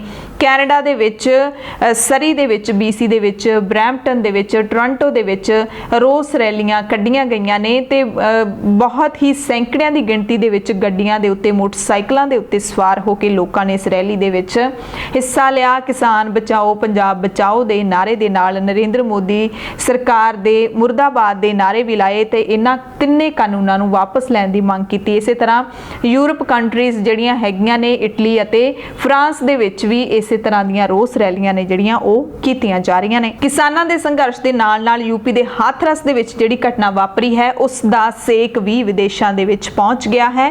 ਕੈਨੇਡਾ ਦੇ ਵਿੱਚ ਦੱਖਣੀ ਏਸ਼ੀਆਈ ਭਾਈਚਾਰੇ ਦੇ ਲੋਕਾਂ ਨੇ ਸਰੀ ਦੇ ਵਿੱਚ ਜਿਹੜਾ ਭਾਰਤੀ ਵੀਜ਼ਾ ਦਫ਼ਤਰ ਬਣਿਆ ਹੋਇਆ ਉਸ ਦੇ ਮੂਹਰੇ ਮੋਮਬੱਤੀਆਂ ਜਗਾ ਕੇ ਰੋਸ ਰੈਲੀ ਕੀਤੀ। ਇਸ ਮੌਕੇ ਜਿਹੜੇ ਰੋਸ ਰੈਲੀ ਦੇ ਵਿੱਚ ਸ਼ਾਮਲ ਲੋਕ ਸੀਗੇ ਉਹਨਾਂ ਨੇ ਦਲਿਤ, ਹੇਠਲੇ ਵਰਗਾਂ ਅਤੇ ਘੱਟ ਗਿਣਤੀ ਭਾਈਚਾਰੇ ਦੇ ਲੋਕਾਂ ਨਾਲ ਜੋ ਭਾਰਤ ਦੇ ਵਿੱਚ ਕਥਿਤ ਤੌਰ ਤੇ ਧੱਕਾ ਹੋ ਰਿਹਾ ਹੈ ਉਸ ਦਾ ਕਾਰਨ ਭਾਰਤ ਦੀ ਬੀਜੇਪੀ ਸਰਕਾਰ ਨੂੰ ਦੱਸਦਿਆਂ ਮੋਦੀ ਸਰਕਾਰ ਦੇ ਖਿਲਾਫ ਜ਼ਬਰਦਸਤ ਨਾਅਰੇਬਾਜ਼ੀ ਕੀਤੀ ਅਤੇ ਜਿਹੜੀਆਂ ਅੰਤਰਰਾਸ਼ਟਰੀ ਜਥੇਬੰਦੀਆਂ ਨੇ, ਇੰਟਰਨੈਸ਼ਨਲ ਹਿਊਮਨ ਰਾਈਟਸ ਜਥੇਬੰਦੀਆਂ ਨੇ, ਉਹਨਾਂ ਤੋਂ ਭਾਰਤ ਉੱਤੇ ਦਬਾਅ ਬਣਾ ਕੇ ਇੱਥੇ ਵਸਦੇ ਲੋਕਾਂ ਦੇ ਉੱਤੇ ਧੱਕੇਸ਼ਾਹੀਆਂ ਬੰਦ ਕਰਵਾਉਣ ਦੀ ਮੰਗ ਕੀਤੀ ਗਈ। ਕਰੋਨਾ ਵਾਇਰਸ ਮਹਾਮਾਰੀ ਦੇ ਚੱਲਦਿਆਂ ਵੀਜ਼ਾ ਦਫ਼ਤਰ ਦੇ ਮੂਹਰੇ ਇਕੱਠੇ ਹੋਏ ਜਿਹੜੇ 2 ਦਰਜਨ ਲੋਕ ਸੀ ਉਹਨਾਂ ਨੇ ਜਬਰ ਜਨਾਹ ਪੀੜਤਾਂ ਦੇ ਲਈ ਇਨਸਾਫ ਦੀ ਮੰਗ ਕਰਦਿਆਂ ਰੋਸ ਦਾ ਪ੍ਰਗਟਾਵਾ ਕੀਤਾ ਤੇ ਕਿਹਾ ਕਿ ਇਹ ਰੋਸ ਵਿਖਾਵਿਆਂ ਦੀ ਲੜੀ ਕੈਨੇਡਾ ਦੇ ਵਿੱਚ ਉਦੋਂ ਤੱਕ ਚੱਲਦੀ ਰਹੇਗੀ ਜਦੋਂ ਤੱਕ ਦੋਸ਼ੀਆਂ ਦੇ ਖਿਲਾਫ ਕਾਰਵਾਈ ਨਹੀਂ ਕੀਤੀ ਜਾਂਦੀ। ਵਿਦੇਸ਼ ਦੀਆਂ ਖਬਰਾਂ ਦੇ ਵਿੱਚ ਅਗਲੀ ਖਬਰ ਇਟਲੀ ਤੋਂ ਹੈ ਜਿੱਥੇ ਲਗਾਤਾਰ ਪਏ ਰਿਕਾਰਡ ਤੋੜ ਮੀਂਹ ਤੋਂ ਬਾਅਦ ਹੜ੍ਹ ਆਏ ਨੇ ਤੇ ਇਥੋਂ ਦੇ ਉੱਤਰੀ ਤੇ ਪੱਛਮੀ ਇਲਾਕੇ ਦੇ ਵਿੱਚ ਤਬਾਹੀ ਮਚ ਗਈ ਹੈ। 2 ਵਿਅਕਤੀਆਂ ਦੀ ਮੌਤ ਹੋ ਗਈ ਹੈ ਤੇ ਘੱਟੋ-ਘੱਟ 22 ਲੋਕ ਲਾਪਤਾ ਦੱਸੇ ਜਾ ਰਹੇ ਨੇ। ਇਹ ਤੂਫਾਨ ਰਾਤੋਂ ਰਾਤ ਦੱਖਣ ਪੂਰਬੀ ਫਰਾਂਸ ਤੇ ਫਿਰ ਉੱਤਰੀ ਇਟਲੀ ਦੇ ਆਰ-ਪਾਰ ਚੱਲਿਆ ਤੇ ਸਰਹੱਦ ਦੇ ਦੋਵੇਂ ਪਾਸੇ ਹੜ੍ਹਾਂ ਦਾ ਕਾਰਨ ਬਣਿਆ।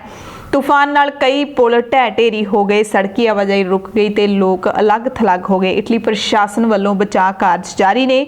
ਪੀੜਤ ਲੋਕਾਂ ਨੂੰ ਸੁਰੱਖਿਅਤ ਥਾਵਾਂ ਦੇ ਉੱਤੇ ਲਿਜਾਇਆ ਜਾ ਰਿਹਾ ਹੈ। ਇਸ ਦੌਰਾਨ ਇੱਕ ਫਾਇਰ ਫਾਈਟਰ ਯਾਨੀ ਕਿ ਬਚਾਅ ਕਰਮੀ ਵੀ ਮਾਰਿਆ ਗਿਆ। ਇਟਲੀ ਦੀ ਸਿਵਲ ਪ੍ਰੋਟੈਕਸ਼ਨ ਏਜੰਸੀ ਦੇ ਮੁਤਾਬਿਕ 24 ਘੰਟਿਆਂ ਦੌਰਾਨ 630 ਮਿਲੀਮੀਟਰ ਮੀਂਹ ਪਿਆ ਤੇ ਹੜ੍ਹ ਦਾ ਪਾਣੀ 20 ਸਾਲਾਂ ਬਾਅਦ ਇੰਨੇ ਉੱਚੇ ਪੱਧਰ ਦੇ ਉੱਤੇ ਪਹੁੰਚਿਆ। ਭਾਰਤ ਅਤੇ ਦੱਖਣੀ ਅਫਰੀਕਾ ਨੇ ਵਿਸ਼ਵ ਕਾਰੋਬਾਰ ਸੰਸਥਾ ਯਾਨੀ ਕਿ WTO ਤੋਂ ਮੰਗ ਕੀਤੀ ਹੈ ਕਿ ਬੌਧਿਕ ਜਾਇਦਾਦ ਸੰਬੰਧੀ ਕਾਨੂੰਨ ਮਾਫ ਕੀਤਾ ਜਾਣਾ ਚਾਹੀਦਾ ਹੈ ਤਾਂ ਕਿ ਵਿਕਾਸਸ਼ੀਲ ਮੁਲਕ ਵੀ ਕੋਵਿਡ-19 ਦੀ ਦਵਾਈ ਦਾ ਉਤਪਾਦਨ ਅਤੇ ਦਰਾਮਦ ਕਰ ਸਕਣ। ਦੋਵੇਂ ਮੁਲਕਾਂ ਨੇ ਆਲਮੀ ਸੰਸਥਾ ਨੂੰ ਯਾਨੀ ਕਿ ਕੌਮਾਂਤਰੀ ਸੰਸਥਾ ਨੂੰ ਇਸ ਸੰਬੰਧੀ ਪੱਤਰ ਲਿਖਿਆ।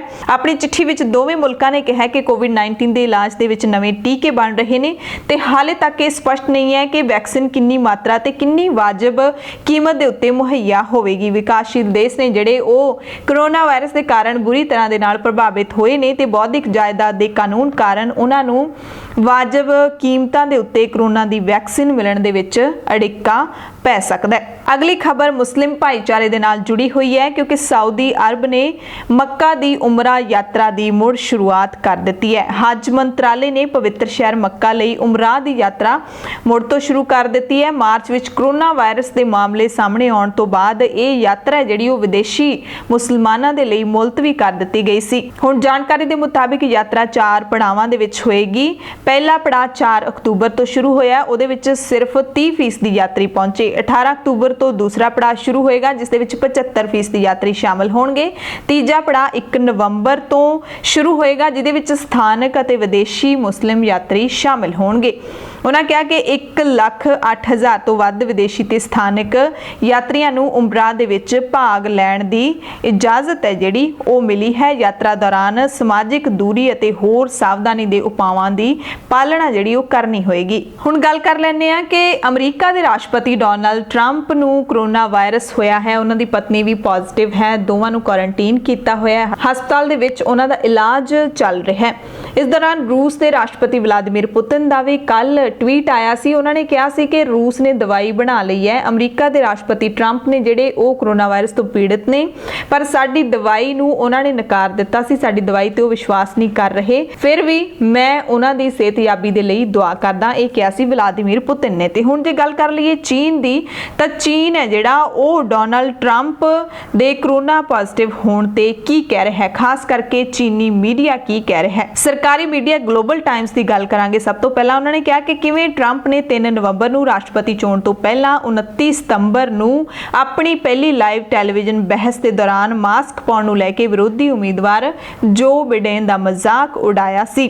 ਟਿੱਪਣੀ ਕੀਤੀ ਵੂ ਯੂਆਚੁਨ ਨੇ, ਰਿਪੋਰਟਰ ਹੈ ਵੂ ਯੂਆਚੁਨ, ਗਲੋਬਲ ਟਾਈਮਸ ਦੀ ਟਿੱਪਣੀ ਕੀਤੀ ਹੈ ਕਿ ਕਰੋਨਾ ਵਾਇਰਸ ਨੇ 2 ਲੱਖ ਤੋਂ ਵੱਧ ਅਮਰੀਕੀਆਂ ਨੂੰ ਮਾਰ ਦਿੱਤਾ ਹੈ। ਫਿਰ ਵੀ ਟਰੰਪ ਬਹਿਸ ਦੇ ਦੌਰਾਨ ਮਾਸਕ ਪਹਿਨਣ ਲਈ ਬਿਡੇਨ ਦਾ ਮਜ਼ਾਕ ਉਡਾ ਰਹੇ ਸੀ। ਗਲੋਬਲ ਟਾਈਮਸ ਦੇ ਐਡੀਟਰ ਇਨ ਚੀਫ ਹੂ ਸ਼ਿਨਨ ਨੇ ਚੀਨ ਦੇ ਸੋਸ਼ਲ ਮੀਡੀਆ ਪਲੇਟਫਾਰਮ ਵੀਬੋ ਤੇ ਟਿੱਪਣੀ ਕੀਤੀ ਕਿ ਟਰੰਪ ਨੇ ਵਾਇਰਸ ਨੂੰ ਨਸ਼ਟ ਕਰਨ ਦੇ ਲਈ ਕੀਮਤ ਚੁਕਾਈ। ਉਹਨਾਂ ਦੀ ਪੋਸਟ ਨੂੰ 18,000 ਤੋਂ ਵੱਧ ਲਾਈਕ ਵੀ ਮਿਲੇ ਸੀ ਖਬਰ ਲਿਖੇ ਜਾਣ ਤੱਕ। ਹੂ ਸ਼ਿਨਨ ਨੇ ਵੀ ਇੱਕ ਟਿੱਪਣੀ ਕੀਤੀ ਹੈ ਕਿ ਰਾਸ਼ਟਰਪਤੀ ਟਰੰਪ ਅਤੇ ਅਮਰੀਕਾ ਦੀ ਫਰਸਟ ਲੇਡੀ ਨੇ ਕੋਵਿਡ-19 ਦੇ ਨਾਲ ਜੂਆ ਖੇਡਣ ਦੀ ਕੀਮਤ ਹੈ ਜਿਹੜੀ ਉਹ ਚੁਕਾਈ ਹੈ। ਇਹ ਖਬਰ ਅਮਰੀਕਾ ਦੀ ਮਹਾਮਾਰੀ ਦੀ ਸਥਿਤੀ ਦੀ ਗੰਭੀਰਤਾ ਨੂੰ ਦਿਖਾਉਂਦੀ ਹੈ। ਇਹ ਟਰੰਪ ਅਤੇ ਅਮਰੀਕਾ ਦੀ ਛਵੀ ਤੇ ਨਕਾਰਾਤਮਕ ਅਸਰ ਪਾਏਗੀ ਅਤੇ ਉਹਨਾਂ ਦੇ ਮੁੜ ਚੋਣ ਤੇ ਵੀ ਨਕਾਰਾਤਮਕ ਅਸਰ ਪੈ ਸਕਦਾ ਹੈ। ਖਬਰ ਨਿਊਜ਼ੀਲੈਂਡ ਤੋਂ ਹੈ, ਜਿੱਥੇ ਆਕਲੈਂਡ ਦੇ ਵਿੱਚ ਗੁਰਦੁਆਰਾ ਸਿੱਖ ਸੰਗਤ ਟੋਰਾਂਗਾ ਸਿਟੀ ਦੇ ਵੱਲੋਂ ਟੋਰਾਂਗਾ ਸਿਟੀ ਕੌਂਸਲ ਦੀ ਸਹਾਇਤਾ ਦੇ ਨਾਲ ਤੀਸਰਾ ਸਾਲਾਨਾ ਟੋਰਾਂਗਾ ਟਰਬਨ ਡੇ ਸਵੇਰੇ 11:30 ਵਜੇ ਤੋਂ 2 ਵਜੇ ਤੱਕ ਟੋਰਾਂਗਾ ਵਾਟਰਫਰੰਟ ਉੱਤੇ ਮਨਾਇਆ ਗਿਆ। ਇਸ ਮੌਕੇ ਸਿੱਖ ਭਾਈਚਾਰੇ ਦੇ ਲੋਕਾਂ ਨੇ ਨਵੀਆਂ ਦਸਤਾਰਾਂ ਦੇ ਥਾਨ ਲੈ ਕੇ ਆਂਦੇ ਅਤੇ ਘਰਾਂ ਤੋਂ ਲਿਆਂਦੀਆਂ ਸਾਫ਼ ਸੁਥਰੀਆਂ ਦਸਤਾਰਾਂ ਨੇ ਜਿਹੜੀਆਂ ਉਹ ਲੋਕਾਂ ਦੇ ਸਿਰਾਂ ਦੇ ਉੱਤੇ ਸਜਾਈਆਂ ਗਈਆਂ। ਇਸ ਤਿਉਹਾਰ ਦੇ ਮੌਕੇ ਜਿਹੜੇ ਨਿਊਜ਼ੀਲੈਂਡ ਦੇ ਲੋਕ ਨੇ ਜਾਂ ਫਿਰ ਗੋਰੇ ਲੋਕ ਨੇ ਉਹ ਖਾਸ ਤੌਰ ਤੇ ਪਹੁੰਚਦੇ ਨੇ ਅਤੇ ਸਿੱਖ ਭਾਈਚਾਰੇ ਦੇ ਲੋਕ ਉਹਨਾਂ ਦੇ ਸਿਰਾਂ ਦੇ ਉੱਤੇ ਦਸਤਾਰਾਂ ਸਜਾਉਂਦੇ ਨੇ। ਇਸ ਮੌਕੇ ਜਿਹੜੇ ਦੂਸਰੇ ਭਾਈਚਾਰਿਆਂ ਦੇ ਲੋਕ ਨੇ ਉਹਨਾਂ ਨੂੰ ਦਸਤਾਰ ਦੀ ਮਹੱਤਤਾ ਬਾਰੇ ਵੀ ਦੱਸਿਆ ਜਾਂਦਾ ਹੈ ਕਿ ਸਿੱਖ ਕੌਮ ਦੇ ਵਿੱਚ ਦਸਤਾਰ ਦਾ ਕੀ ਮਹੱਤਵ ਹੈ। ਤੇ ਜਿਹੜਾ ਟੋਰਾਂਗਾ ਟਰਬਨ ਡੇ ਹੈ ਹੁਣ ਟੋਰਾਂਗਾ ਸਿਟੀ ਕੌਂਸਲ ਦੇ ਵੱਲੋਂ ਹਰ ਸਾਲ ਮਨਾਇਆ ਜਾਂਦਾ ਹੈ ਤੇ ਇਸ ਨੂੰ ਸਾਲਾਨਾ ਕੈਲੰਡਰ ਦੇ ਵਿੱਚ ਵੀ ਸ਼ਾਮਿਲ ਕਰਨ ਦੇ ਸੰਕੇਤ ਮਿਲ ਗਏ ਨੇ ਤੇ ਸਿੱਖਾਂ ਦੀ ਪਛਾਣ ਦੇ ਲਈ ਇਹ ਇੱਕ ਵੱਡਾ ਪਲੇਟਫਾਰਮ ਹੈ ਜਿਹੜਾ ਉਹ ਮੰਨਿਆ ਜਾਂਦਾ ਹੈ ਉੱਥੇ ਵਾਸਤੇ ਸਿੱਖਾਂ ਦੇ ਵੱਲੋਂ। ਖਬਰ ਅਫਗਾਨਿਸਤਾਨ ਤੋਂ ਹੈ, ਜਿੱਥੇ ਮਨੁੱਖੀ ਬੰਬ ਬਣੇ ਇੱਕ ਵਿਅਕਤੀ ਦੇ ਵੱਲੋਂ ਅਫਗਾਨ ਦੇ ਗਵਰਨਰ ਨੂੰ ਟਾਰਗੇਟ ਕੀਤਾ ਗਿਆ, ਨਿਸ਼ਾਨਾ ਬਣਾਇਆ ਗਿਆ ਤੇ ਇਸ ਹਮਲੇ ਦੇ ਵਿੱਚ ਬਹੁਤ ਲੋਕਾਂ ਦੀ ਮੌਤ ਹੋ ਗਈ। 8 ਜਣਿਆਂ ਦੀ ਮੌਤ ਦੀ ਖਬਰ ਦੱਸੀ ਜਾ ਰਹੀ ਹੈ, ਜਿਹਦੇ ਵਿੱਚੋਂ 4 ਨੇ ਜਿਹੜੇ ਉੱਥੋਂ ਦੇ ਸਥਾਨਕ ਵਾਸੀ ਨੇ ਤੇ ਬਾਕੀ ਜਿਹੜੇ ਗਵਰਨਰ ਦੇ ਕਾਫਲੇ ਦੇ ਨਾਲ ਮੌਜੂਦ ਸੀਗੇ ਉਹ ਸੀਗੇ ਤੇ 30 ਹੋਰ ਨੇ ਜਿਹੜੇ ਉਹਨਾਂ ਦੇ ਜ਼ਖਮੀ ਹੋਣ ਦੀ ਵੀ ਖਬਰ ਹੈ। ਸਥਾਨਕ ਮੀਡੀਆ ਦੀਆਂ ਖਬਰਾਂ ਦੇ ਮੁਤਾਬਿਕ ਜਿਹੜੇ ਗਵਰਨਰ ਰਹਿਮਤੁੱਲਾ ਯਾਰਮਲ ਹੈਗੇ ਨੇ ਉਹਨਾਂ ਨੂੰ ਗੰਭੀਰ ਸੱਟਾਂ ਤਾਂ ਨਹੀਂ ਆਈਆਂ, ਪਰ ਇਸ ਬੰਬ ਧਮਾਕੇ ਦੇ ਵਿੱਚ ਉਹਨਾਂ ਨੂੰ ਸੱਟਾਂ ਲੱਗੀਆਂ ਜ਼ਰੂਰ ਨੇ, ਪਰ ਉਹਨਾਂ ਦੀ ਹਾਲਤ ਹੈ ਜਿਹੜੀ ਉਹ ਖਤਰੇ ਤੋਂ ਬਾਹਰ ਦੱਸੀ ਜਾ ਰਹੀ ਹੈ। ਪੰਜਾਬ, ਭਾਰਤ ਅਤੇ ਦੁਨੀਆ ਭਰ ਦੇ ਪ੍ਰਾਈਮ ਟਾਈਮ ਦੇ ਵਿੱਚ ਤੁਹਾਡੇ ਸਭ ਤੋਂ ਇਜਾਜ਼ਤ ਚਾਹੁੰਦੇ ਆ। ਤੁਸੀਂ ਸਾਰੇ ਆਪਣਾ ਧਿਆਨ ਰੱਖਿਓ, ਕਿਸਾਨਾਂ ਦੇ ਸੰਘਰਸ਼ ਦੇ ਵਿੱਚ ਜ਼ਰੂਰ ਡਟ ਕੇ ਸਾਥ ਦਿਓ ਅਤੇ ਲੋੜਵੰਦਾਂ ਦੀ ਮਦਦ ਜ਼ਰੂਰ ਕਰਦੇ ਰਹੋ। ਧੰਨਵਾਦ।